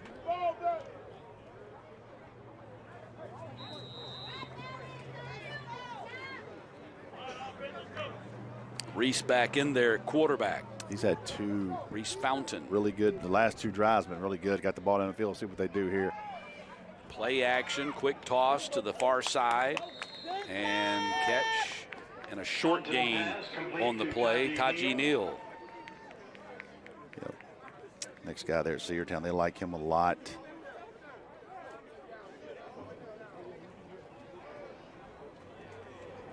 I mean, as far as late game drama, might have been the best game out of the 8 state championship games. Man. Went right down to the wire and a goal line stand by a Benedictine on the final play. Reese Fountain goes up top. Man broke open, got turned around the wrong way, and couldn't come up with the catch. Devin Hester was the target.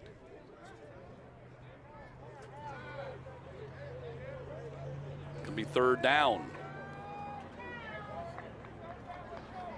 Yeah, 3rd and 5 here. 10-7, National on top. Reese Fountain, 11 of 14 passing in this game for 139. He's the guy in at quarterback right now for the National.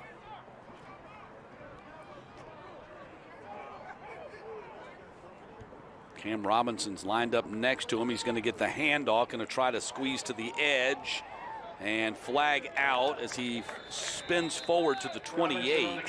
However, there is a flag on the play. Would be close to the first down, but check the penalty flag. Holding, offense. Holding is the call. 10-yard penalty. Replay 3rd down. Would have been move the chains there. Now they come back. And they're going to have to come up with a big 3rd and long conversion to keep the ball.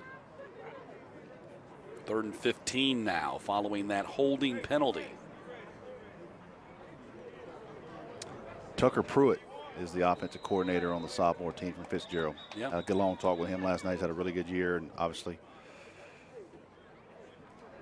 The offense takes the time. Timeout. So a timeout called, I believe, by the offense. Following this game, you'll be a battle between the freshmen. Let's take a look at the Georgia Elite Classic sophomore. I just heard the announcer say sophomore. I meant to say scoreboard, presented by the International Brotherhood of Electrical Workers Local 613. And you see the finals from earlier in the day. 8th grade game won by the National 28-14. Senior game won by the National 38-36. Here in the 3rd quarter, Nationals leading. I see a trend. Well, Nationals didn't think of that. Yep. And then we got freshmen and sophomores coming up at 6:15. Sophomores have never lost. And I'll say this. They're a heavy favorite tonight. But I will say this freshman team has got some skill players that could create some matchups. Some wide receivers specifically that could give the sophomores some issues. Fountain going to throw out here, complete to Robinson. He's got room, got a first down and more, and all the way up to the 44 to flag out.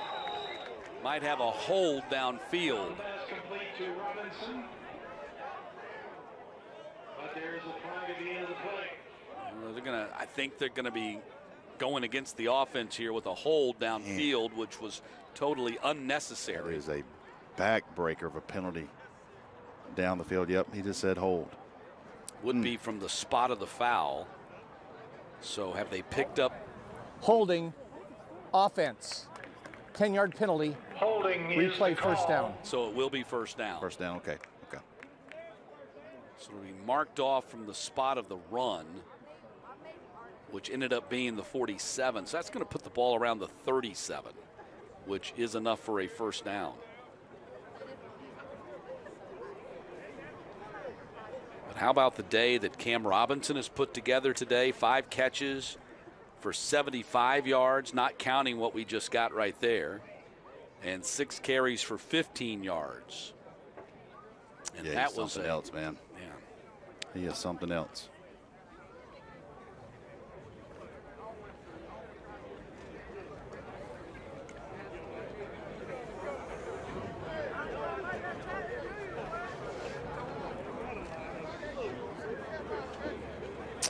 So the mark-off will put it at the 37. That's a spot foul, so it's still a 1st down. So a 1st down despite the penalty because Cam Robinson picked up enough on that catch and run. So that puts him over 100 yards of total offense. Quick toss. Ball is out and maybe recovered by the American on the other side of the 50. That's a catch and a run. And it is going to belong Still no signal from our officials. We might have No, it's going to be. They get it back. The Nationals ball. Ken Irvin was reaching for that red flag. We were about to have he was going to challenge that. At least let him take a look at it, but. Gabe Bobbitt with the catch, fumble, and then recovery. Man, does he? You think he has this? I definitely think that's a catch. Yes, absolutely. Two. I mean, there's no question in my mind that's a catch. It's a catch and a fumble, and they were able to get back on top of it. So ball at the 47. Robinson makes a cut in the hole, and then gets stuffed at the 46 after a 1-yard gain.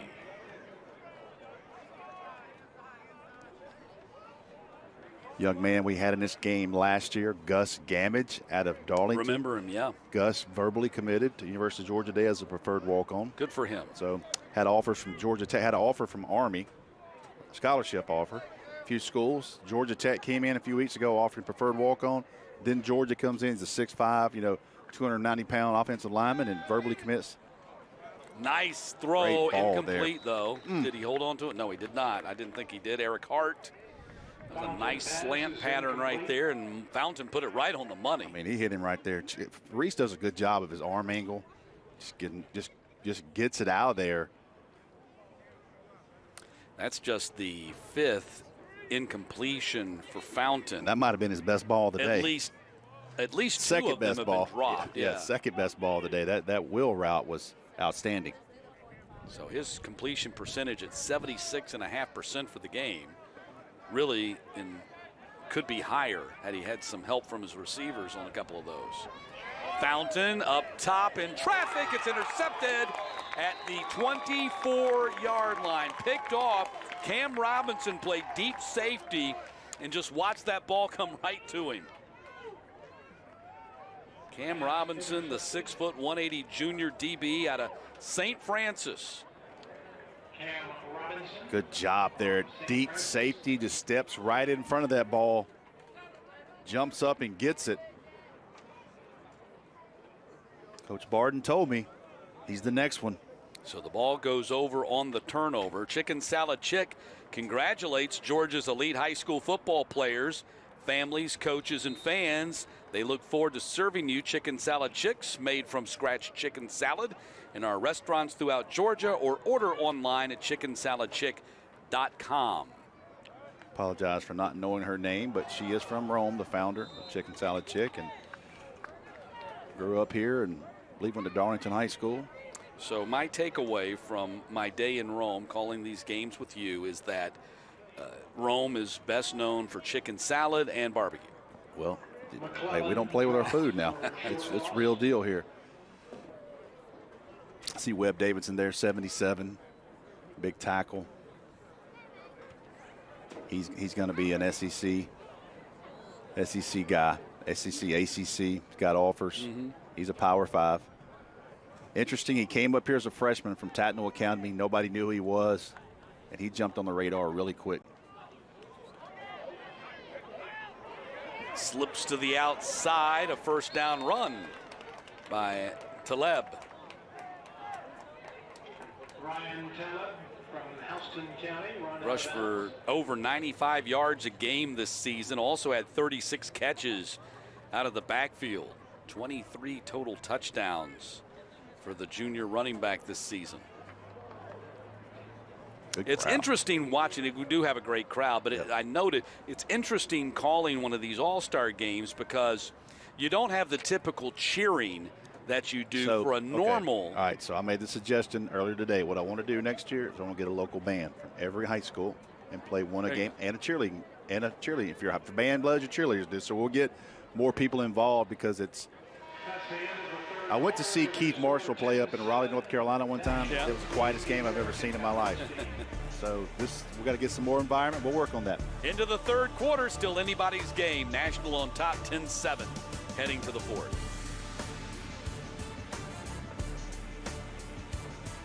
Welcome to Chicken Salad Chick. I've been looking for love.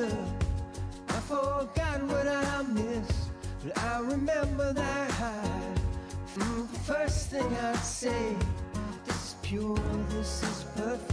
Something nothing else can do, just you. So give me you. There's no place like the Chick. Sweetheart, please don't forget to wear your seatbelt. I got it, Mom. It's a really nice day, living in the right space. Breathing your gas, got me feeling some kind of way.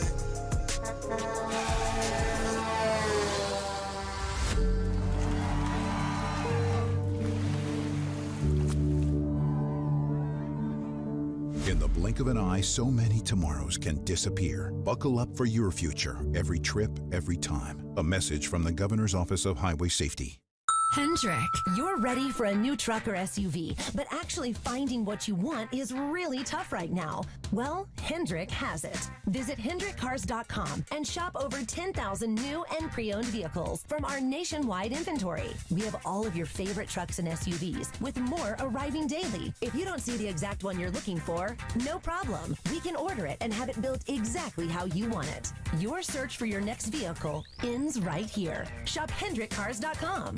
The Georgia Elite Classic is sponsored by McDonald's, brought to you by Greater Atlanta Area McDonald's. Download the app for great deals.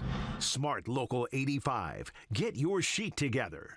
The Governor's Office of Highway Safety. Seatbelts save lives. The Governor's Office of Highway Safety reminds you to buckle up before every trip.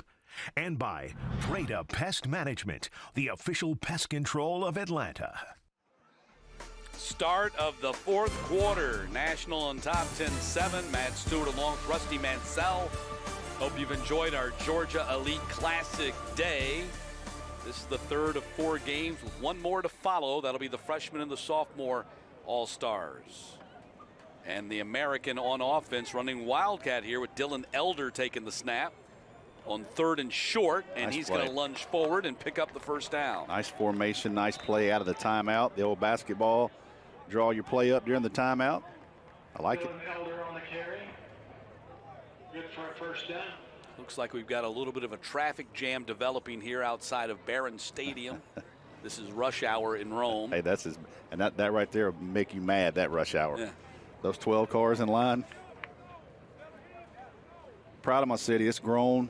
Don't want this secret to get out too much, but keep putting games on television. You're not helping. Oh, what a great place, though, to grow up, and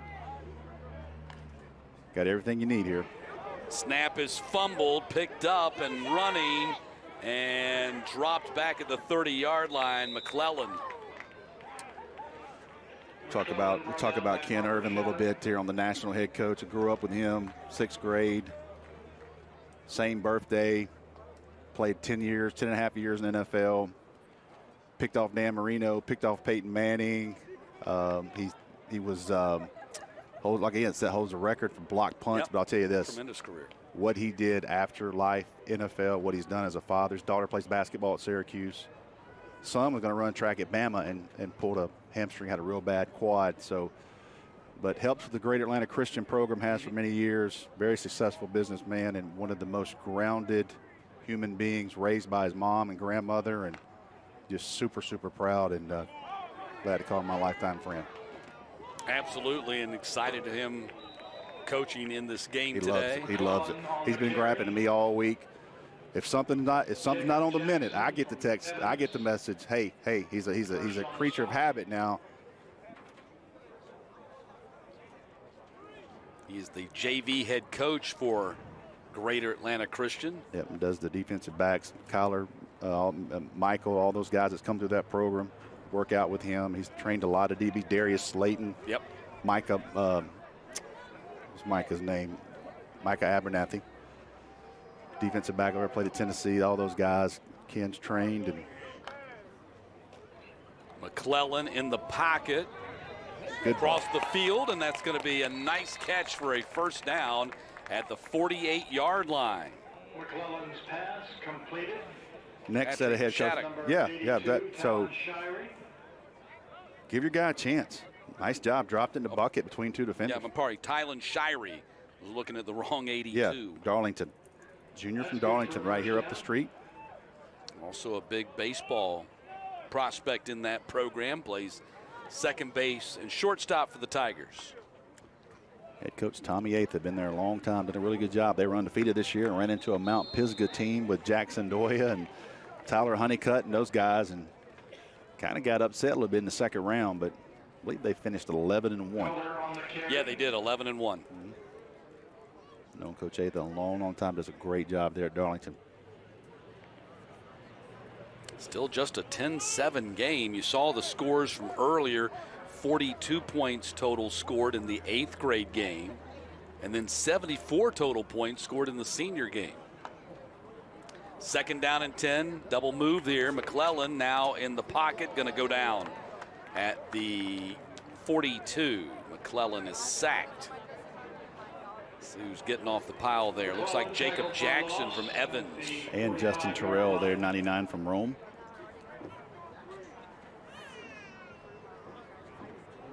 McClellan passed for 1,700 yards, close to 1,800 yards, 13 touchdowns, rushed for 3 touchdowns for the Gladiators this season, and Drew Connick's first season as the head coach. Drew Connell's first season as the head coach. His dad played for the U.S. Naval Academy.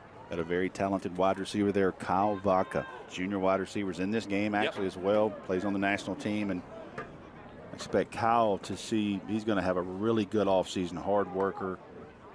I think his interest is going to pick up. McClellan, nice one-headed catch in traffic for Elder, but he's got no place to go with it, and it's going to be 4th down. 77 there. Jeremy Johnson. That is a big man moving in space, but he did a great job. Watch him close right here. Look at him track the ball, finish off the play. Big man for Phillip Jones, Brookwood Broncos. You'll remember he picked up a first down earlier in the game on that short yardage play. So punting situation here for the American.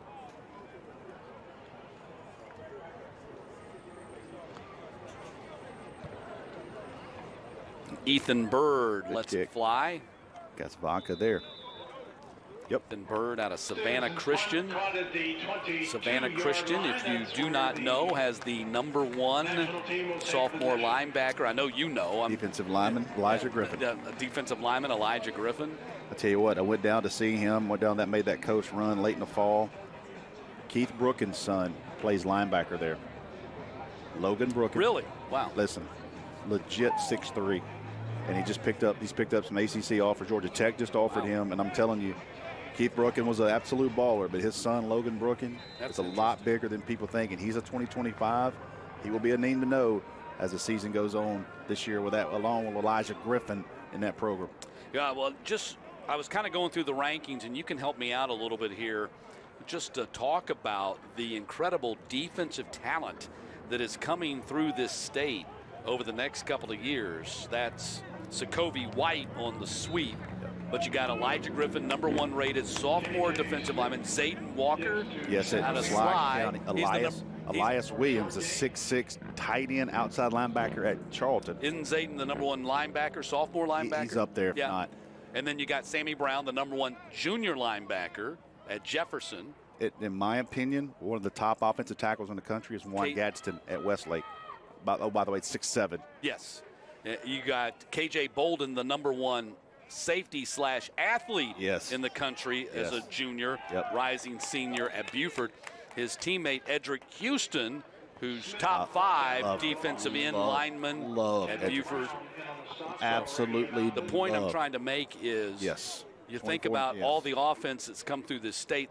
This state is heavy laden defensive, and it's top of the line, #1 type caliber defensive talent over the next 3 years. And it's been a little down with D linemen. Yeah. The 24 and 25 class are here. And the offensive, you're about to see what I mean when I say the sophomore offensive line class is stacked in Georgia, because you're about to see it on display the next game. Scrambling, KJ Smith looking downfield as he runs and dumps it off short to Sokovie White. Did we have a flag come out at the end of the play? Yeah, I think we did there. Yeah, but it's going to be a fun watch these next couple of years.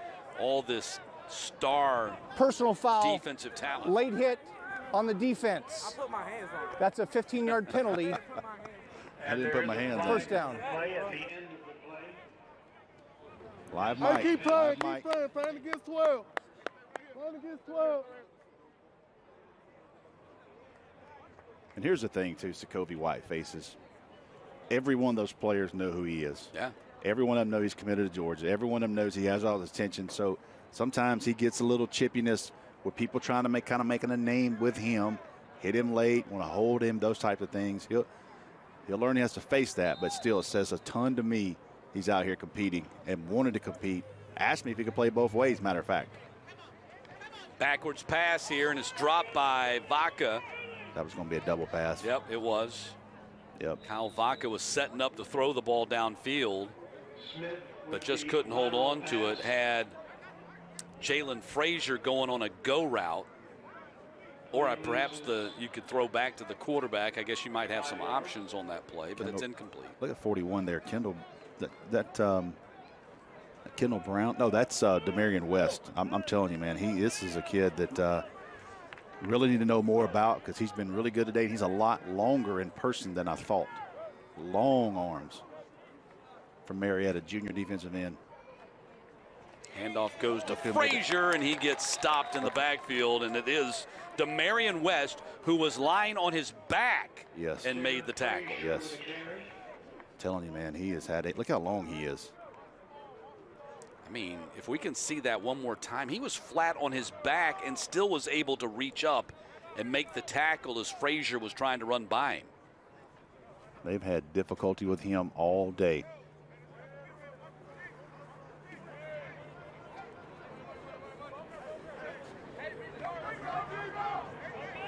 Under 7.5 to go. I was here when the sun was going up, and now it's going down.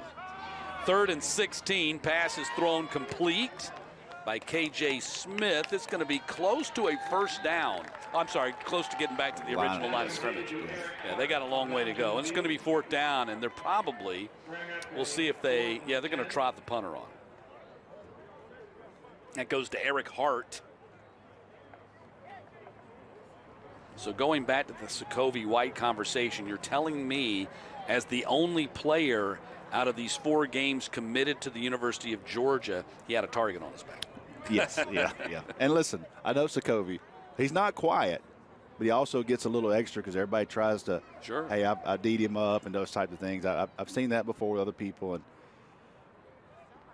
And movement on the line. I don't think they're going to call that. They're just going to let it. They're going to let it go for now. Look at there. Nice catch. Nice flip. And we'll step aside as the American gets ready to go back on offense. They're still down 3 points. What's the biggest sales event of the year? Why, it's Toyotathon, of course, and it's at Beaver Toyota. Watch this. We have tons of fresh new inventory. Shop online where you can chat live with the product specialist, watch a live walk-around video of any vehicle, obtain our lowest price, and value your trade-in within minutes. Get financing, too. Don't forget, we can deliver your new Toyota within hours. You save time, and you save money. The biggest sale of the year and the very best way to buy your next vehicle, only at Beaver Toyota and Cumming. I'm attorney Ken Nugent. If you're hurt trying to choose a law firm, here are some questions you need to ask. Can I sign up online? You can with us. Do they have their own app that allows me to handle all aspects of my case from home? We do.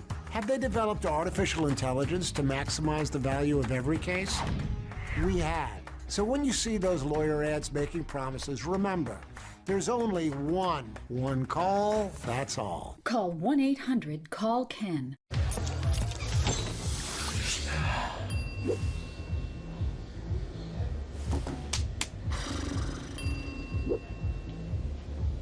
If you need to do something to feel okay to drive, you're not okay to drive. Don't drive buzzed. The Baxter Family Survival Guide. Dad, you taught us to be self-sufficient. And yet you're all still here. Expect the unexpected. You want money, maybe you should do what other people do. Get my own reality show. Dad, I'm trying. Last Man Standing. Weeknights at 8 on Peachtree TV. 6:19 left in this one. National leading the American 10-7 as the American goes back on offense, but running out of opportunities here in our junior all-star game. Let's see who's out there to take the snaps. Gavin Hall again. Yep, Gavin Hall's going to get these snaps on this critical drive.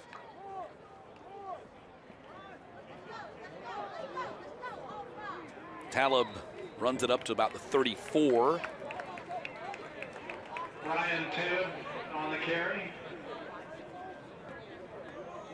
Taleb. My apologies if we got it wrong. It's a little bit of a scramble. Don't get to typically go through the normal routine as I do going calling a game. You still. Sometimes. I'll say it. I work with two guys that put in a ton of work. And Gavin Hall scrambling and throwing. Did he get his foot down? He did at the 40-yard line. That's a nice catch over there on the edge. I think that's Kendrick McWilliams out of Johns Creek.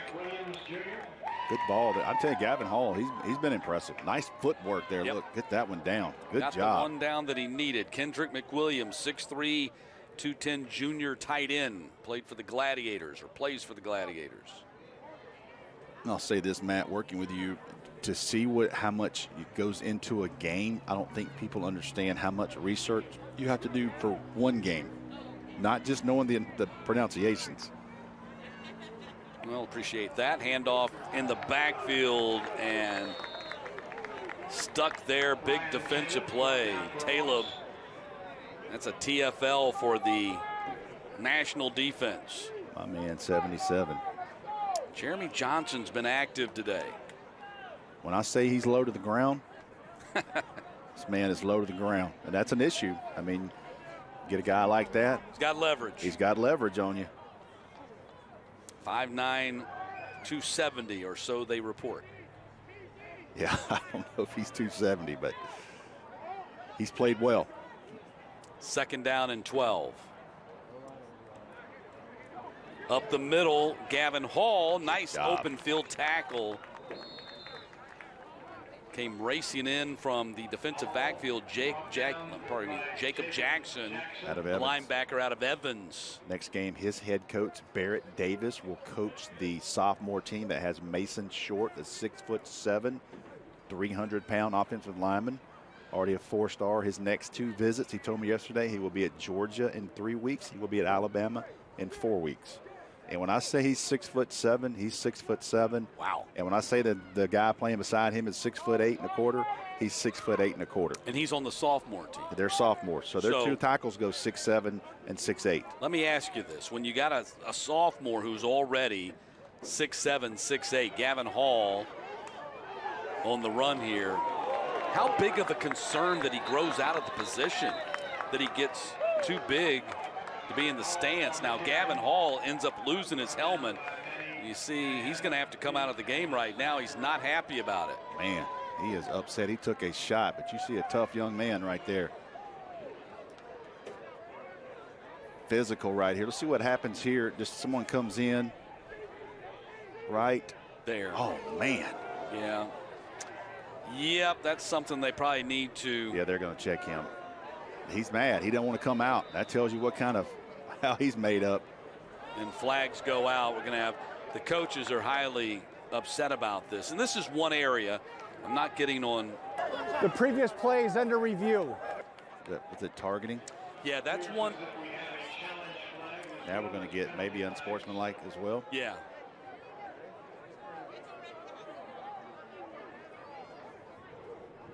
Yeah, that's targeting. Yeah, there's no doubt. That is lead with your helmet right there. And that's one area where I feel like the National High School Federation needs to do a better job in catching up with everybody else. In the NFL, in college football, they've done a great deal to try to take this out of the game.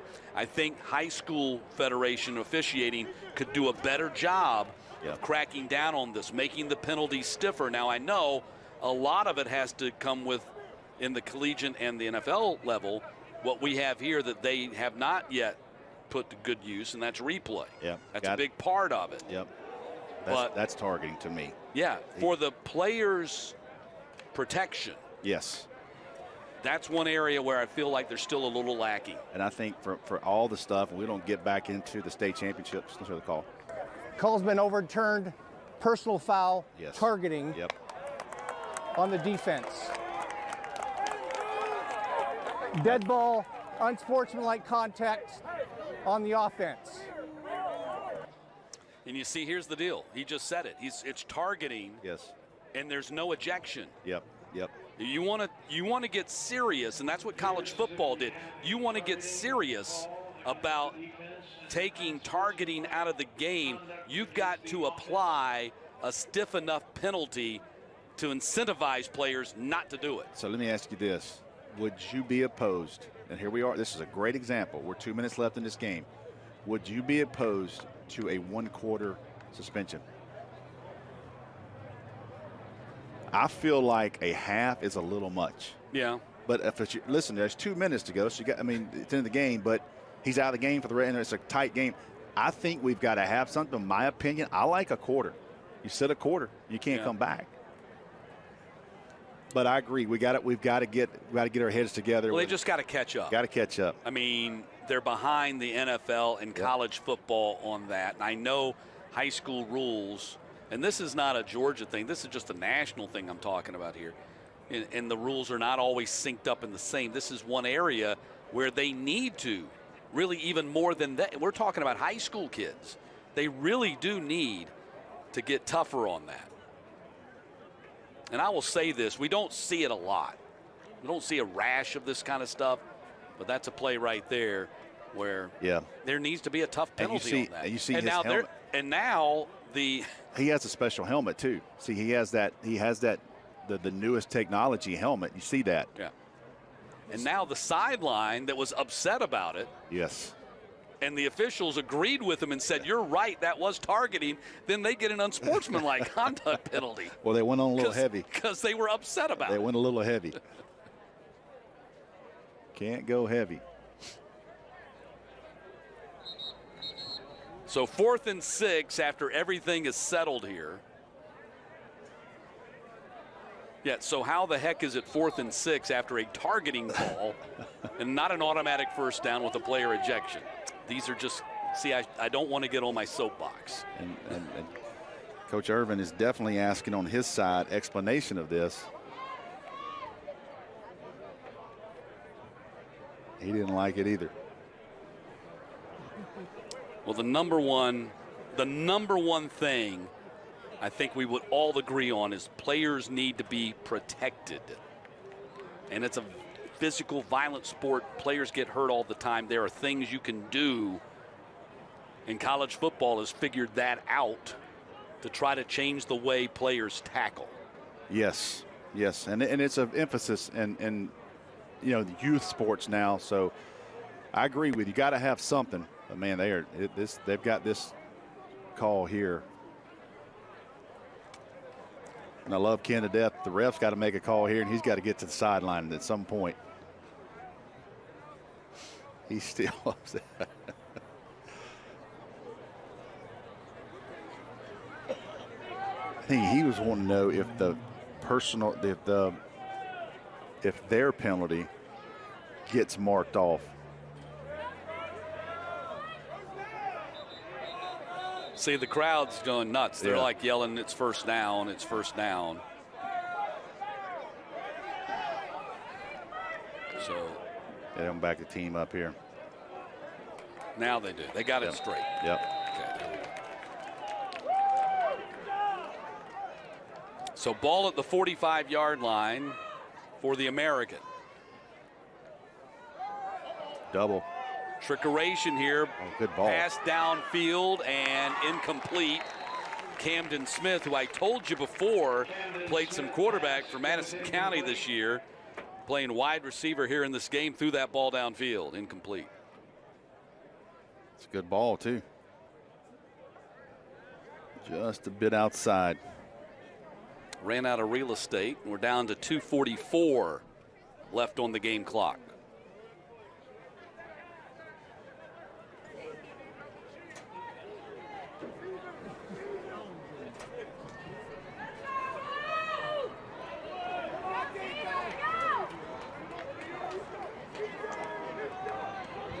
Elder running the ball to the 49. It's going to bring up 3rd down and about 5, maybe 6. Clock continues to run.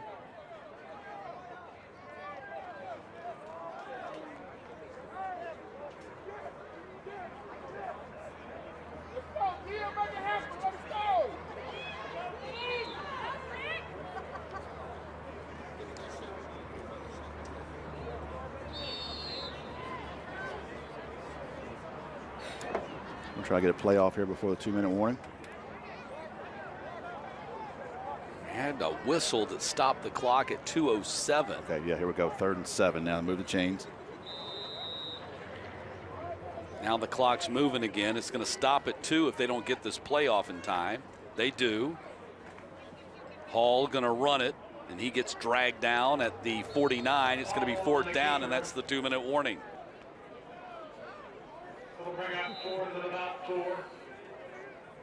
So 2-minute warning stops the clock. The kids aren't quite used to this. They're standing there waiting for the next play. Now the players go to the sideline. 4th and 4 with 2 minutes remaining in the game, and a big play coming up for the American offense. If the National can get a stop, there's still enough timeouts yet. They can't totally just knee this game out, but it'll be close. Let's take a look at the player. The game is presented by Rome and Floyd County, and it is quarterback Reese Fountain playing here on his home field today. Rusty, 13 of 18 passing. That's 72% for 190 yards. Yeah, it's hard to get too much of a rhythm in an all-star game, but this felt like it was different when Reese Fountain was in. Was able to get the offense up and down the field, threw a couple of really good balls. As you said earlier, Matt, had a drop, 2 drops, or would have been much more, but Reese Fountain, look forward to him senior year here. Few offers, Georgia Southern, Tulane, few schools there, and I think he's going to be one that schools are really going to take a good look at as spring practice starts. Dual threat. I think Samford and SEMO, Southeast Missouri State, an FCS program, also offered him as well. Yep. So here you go, 4th and 4. Line to gain is the 45. And now a timeout is going to be called by the National. So the National will have 1 timeout remaining. The American does have all 3 timeouts remaining. So even if they fail here on this 4th down conversion, they do still have all 3 timeouts to use on defense that they can use to maybe try to get the ball back if they can get a, 3 and out. Yep. See Coach Ken there. He's still coaching up hard. Ask him many times who was the one guy that was toughest to defend all the years, and every time he says is Andre Rison. You couldn't get your hands on Andre Rison to jam him. You couldn't get your hands on him, he said, to jam him off the line of scrimmage. I'll date myself, but I saw one of the most spectacular, and this was back before, we had the passing games that we have today in college football, but Andre Rison in the Gator Bowl and Vince Dooley's last game. Oh, yeah. Georgia did win the game. Yes. But one of the great games that I had a pleasure to work. I was working on the radio crew, but it was just Andre Rison. To that point, I'd never quite seen a player quite like that in college football. Yep.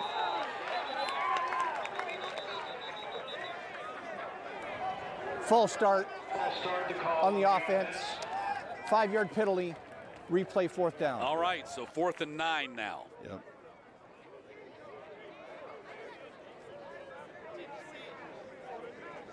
And if you're thinking these last few minutes have really slowed down, you're right. It's not your imagination. Listen, I've got to get Ken under control. I'm going to text him and say, listen, pipe down here. 4th and 9. Hall steps up in the pocket, looking downfield, dancing around back there. Hit as he throws. It's incomplete. Ball goes over on downs to the National. Flag down. And a flag down. That might be a late hit.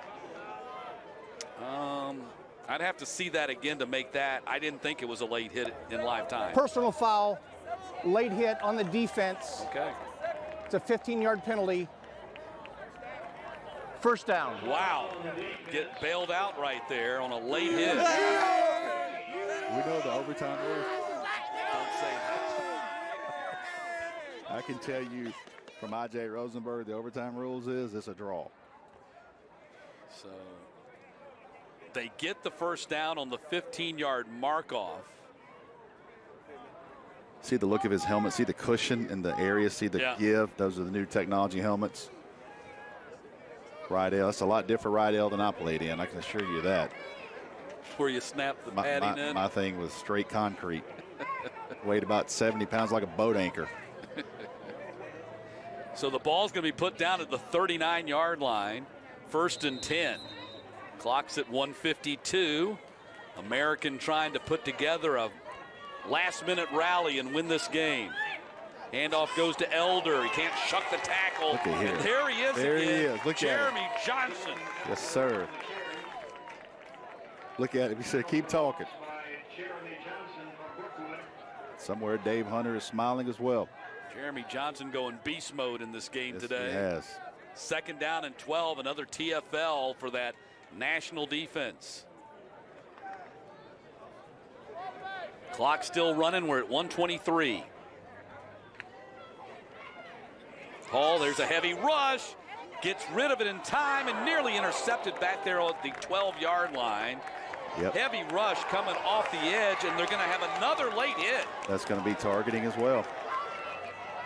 That was TZ Evans coming off the edge.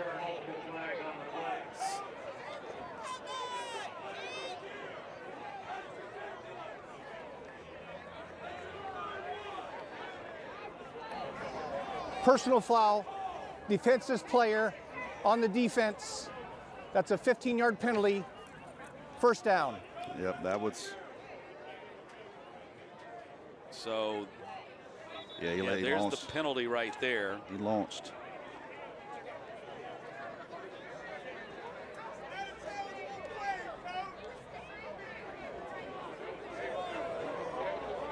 I will say in the defensive player. The previous play is under review. I believe that was Joe Wilkinson from Rome, defensive back wearing number 14. That's a very tough play for the defensive player because he's already started to make his defensive move. Is it 44 or 14? I believe that's 44. Yeah, it's 44. Say 44, pardon me, J.T. Hornick from Hebron Christian, whose teammate is the quarterback for the other team. Yeah. That's in my opinion, he launches right there into a defenseless player, and I know that's so hard, but you got to throttle that down. The play's been overturned, no flag. Okay. And maybe the only reason he didn't is because he hit him in the chest. Yeah.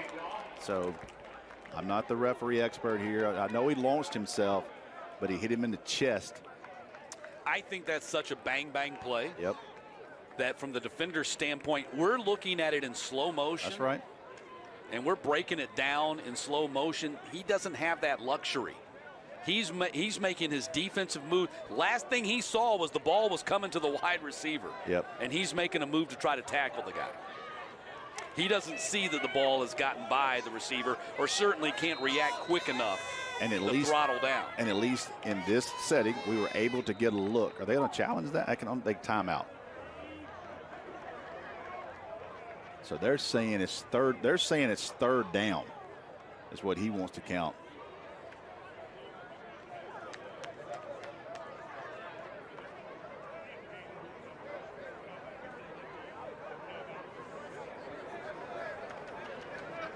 So the yard marker says 4th down.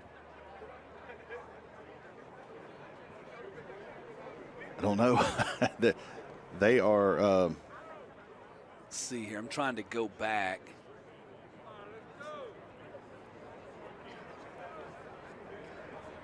So Gavin Hall's pass incompletion penalty, personal foul 15 yards. That's a first down. So Elder ran 2nd down. Gavin Hall passed to Camden Smith, incomplete. That's 3rd down. Do we have the kicker on the? You know who the kicker is for the American? Yes, Ethan Bird from Savannah Christian. That's him. 6 of 7 in his career with a long of 36.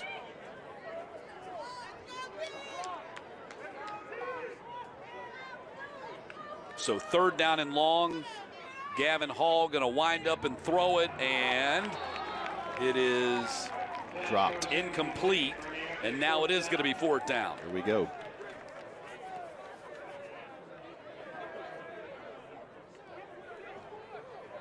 Kendrick McWilliams, who had a nice catch on the sideline earlier in the quarter, could not come up with that one. So here you go, 4th down and 12, maybe the last chance for the American team. Cannot blitz, so the 4-down linemen are going to call timeout. I'll tell you this about Gavin Hall. Every play he makes you play defense because he can hurt you with his legs, can throw the ball over your head. He keeps it alive till the end for sure. And time now to take a look at the play of the game. It is presented by Smart Local 85. And here is the touchdown run by Cam Robinson. Cam Robinson, 7 carries, 16 yards, touchdown run, 6 catches for 110 for the Mill Creek Star. Close to 130 yards of total offense for him today.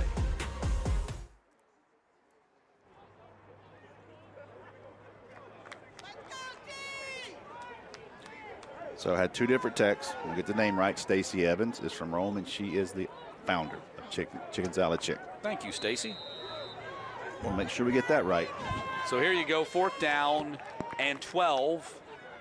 Hall scrambling to his right, throwing on the run. Deep ball, got a man open, and it is a touchdown. Oh, my goodness. What a ball.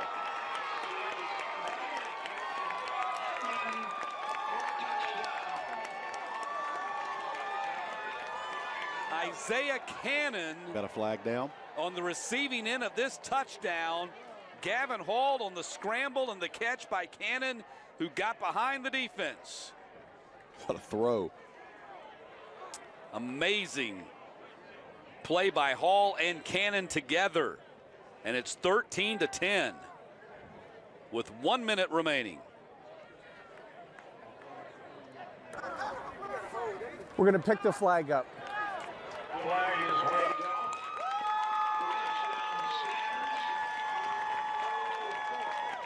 4th and 12. How about that? A great play by Gavin Hall to keep that play alive on 4th and 12. There was a heavy rush. He was able to run out of the pocket and delivered the touchdown strike to Canion.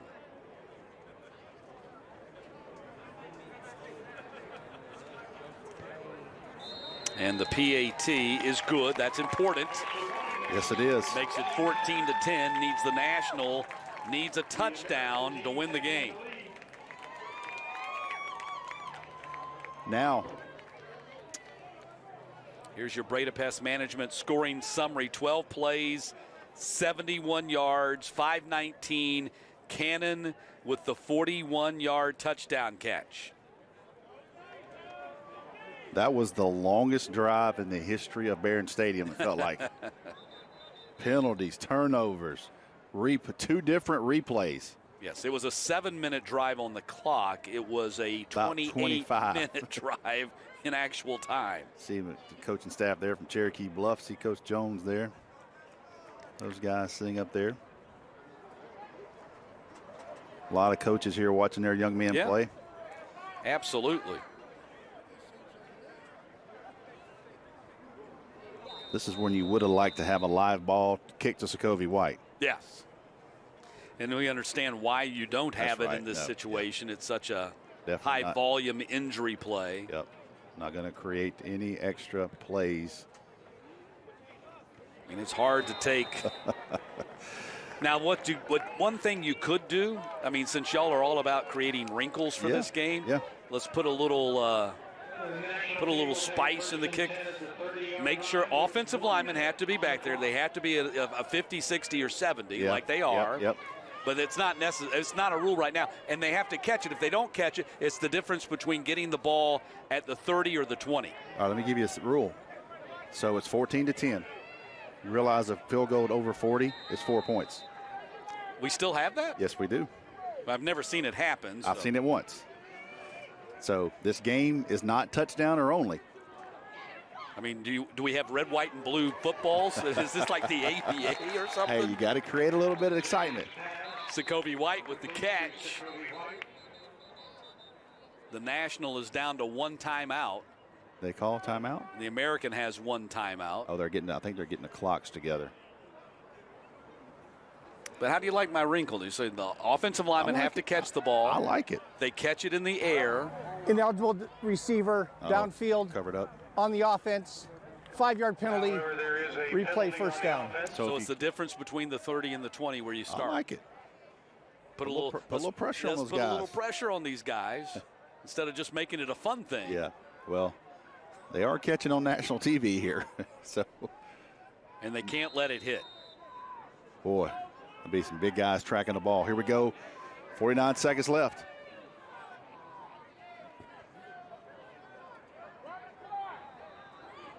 Jenkins in there at quarterback, going to fire it to the outside and going to dropped at the 32-yard line. Not much of a gain right there. Clock continues to run. They got to move fast. Ken saving his one last time out. Got to get on the ball. 2nd and 7, 2nd and 8. Clock running.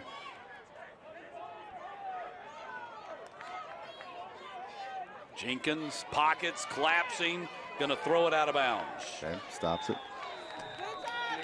Got to pick up probably 30, 35, maybe 25 to have a chance to get it to the end zone. Well, Cole Snyder is the kicker for the national team. He's out of Southeast Bullock. And how about that? If he gets a chance, well, the field goal doesn't matter anymore. Yes. Yeah, the field goal. Well, that's a 4. Yeah, you got me stuck on that 4-point field goal thing. We got a chance. Well, put it this way, if he lines up to try it, he'll be trying to kick it against his coach, who's the coach on the other side. That'd be a long 4.5-hour ride home for him. So 3rd and 8, clock is now at 18 seconds to go.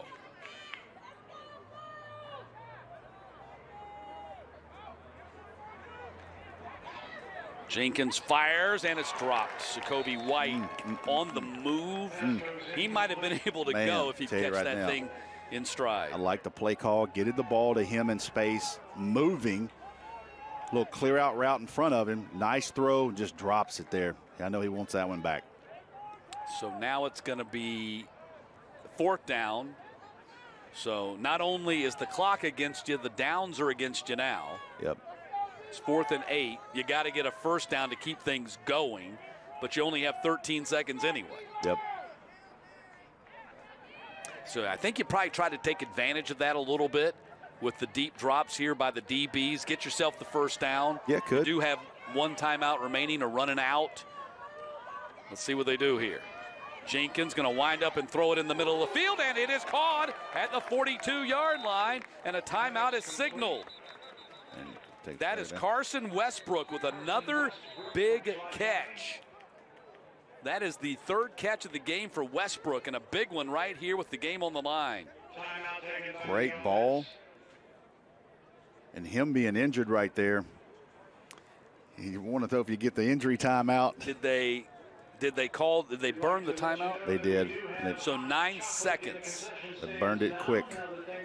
It's okay, 9 seconds to go. Well, this right now is a 56-yard field goal, and I think that's probably a little bit out of his range. Now, we went over this rule in the coaches meeting. Yeah. And I don't know if Ken is aware, but there is a 4-point attempt here. We did go over this rule, though. It's over 40. Yeah, I'm guessing that they're just going to try to Hail Mary this ball into the end zone, figuring that's probably a better shot. I mean, if it's over 50. If you throw a 10-yard out right here. If you throw a 10-yard out, where are you throwing it to? You don't have any more timeouts. We'll get out of bounds. Yeah. 40. You got to get out of bounds. Yeah, you got to get out of bounds. Well, if you throw it in the middle of the field, you'll never be able to get up there and spike it in time. They go 3-by-1. Got Jacoby here at the top of the screen. Jenkins going to step up in the pocket. He's going to go down, and that's going to do it. It's going to be recovered by the American, who are going to win it 14-10. What a game. And the ball recovered on the final play of the game by Beckett Singleton out of Creekview. 14-10 the final. Rusty, it's been a pleasure. Look forward to listening to you call that man. I've enjoyed it, Matt. We'll be back to Corky Kell before you know it. More football coming. That's going to do it for me today. Enjoyed it. Thanks for watching. Sophomores and freshmen, the next game up.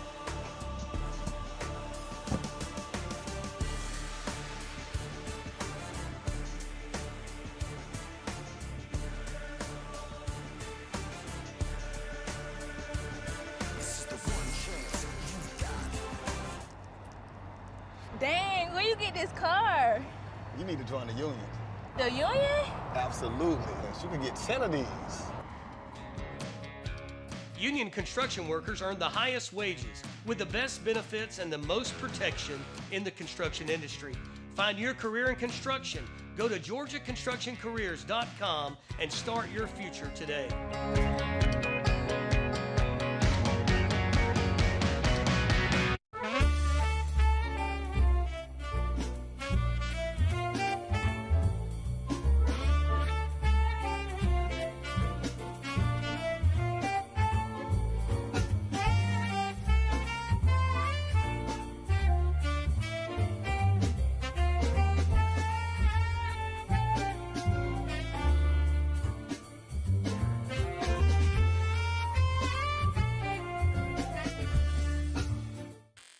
Tailgate Show brought to you by GeorgiaConstructionCareers.com. I'm Kaylee Mansell with the coach of the freshman class, Jeremy Avery, and the coach of the sophomore class, Barrett Davis. Now, this first question I want to extend to the both of you, starting with you, Coach Avery. I've seen your rosters. I've seen your groups. They're very talented, but what position group has really stood out this week? The receivers, the offensive line, and the linebackers have really stood out. I mean, there's some offensive linemen there who started every game on the 7A football teams. So they may be 14 or 15 years old, but they play like they're 16 or 17 years old. And Coach Davis? I think for us, both of our offensive and defensive line for our 10th grade class, I mean, we've got 4 or 5 guys that are 6'5" and taller on the offensive line that are just big-bodied kids, and then same thing on defensive line, you know. So we're excited about just watching them play and compete, and we've had 3 thudded practice going after it, so, you know, they've done a great job for us so far. And Coach Avery, well, a lot of people don't see on this side the short amount of time that these players have to get together, figure out how they're going to play. So, you know, coaching these young guys, how do you get them connected and in sync so quick to be able to play this game? What we've done is, you know, we don't get them to have meetings or anything like that. So we've done numerous walkthroughs. We had a walkthrough in the parking lot today before we ever came over here. Just so, I mean, we've kept it really simple, but we've done walkthroughs so we can go slow and coach and get them on the same page so they can get out here and perform. And Coach Davis, one of the things that's really unique about Georgia Elite Classic is it's not only just competitive, it's a unique experience that these kids get to bond. So what has the atmosphere been like in practice? How well have your kids been getting along? We've had a great time. I mean, from guys just sitting together, you know, following each other on social media, you know, playing little pranks on each other. Just we've had a great time getting to know these kids and coaches, and just coming today. I mean, you're up here for 2 days and getting 3 practices, but it's been fun. A lot of the kids teach us a lot of stuff too, so it's just a good time to celebrate the game of football being played, and, you know, see how guys kind of do it at different schools. So it's been awesome. Well, coaches, I wish you the best of luck. I'm really excited to see your groups play. Guys, stay tuned. We will be back with more after the break. Peachtree TV is your home of the College Park Skyhawks. Don't miss it as your Skyhawks take on the Lakeland Magic in high-action, high-speed G League basketball. Saturday at 6:30 on Atlanta's own Peachtree TV.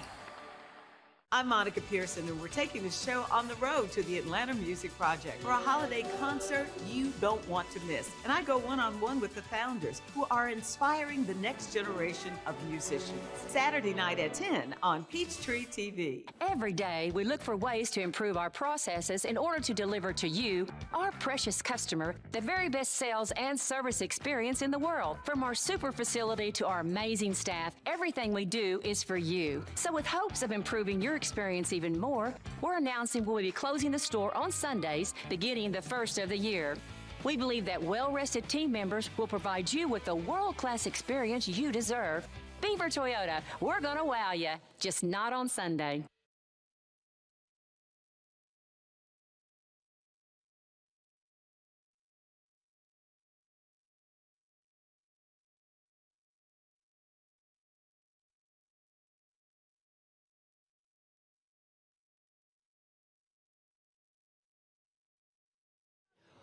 Welcome back to the Tailgate Show, brought to you by GeorgiaConstructionCareers.com. I'm Kaylee Mansell with Jeremiah Blanton, the manager at Rome Parks and Recreation. Now, Jeremiah, Rome native, you grow up playing at the youth level, actually won a Santa Bowl here, correct? Absolutely. Talk about how life has really just come full circle from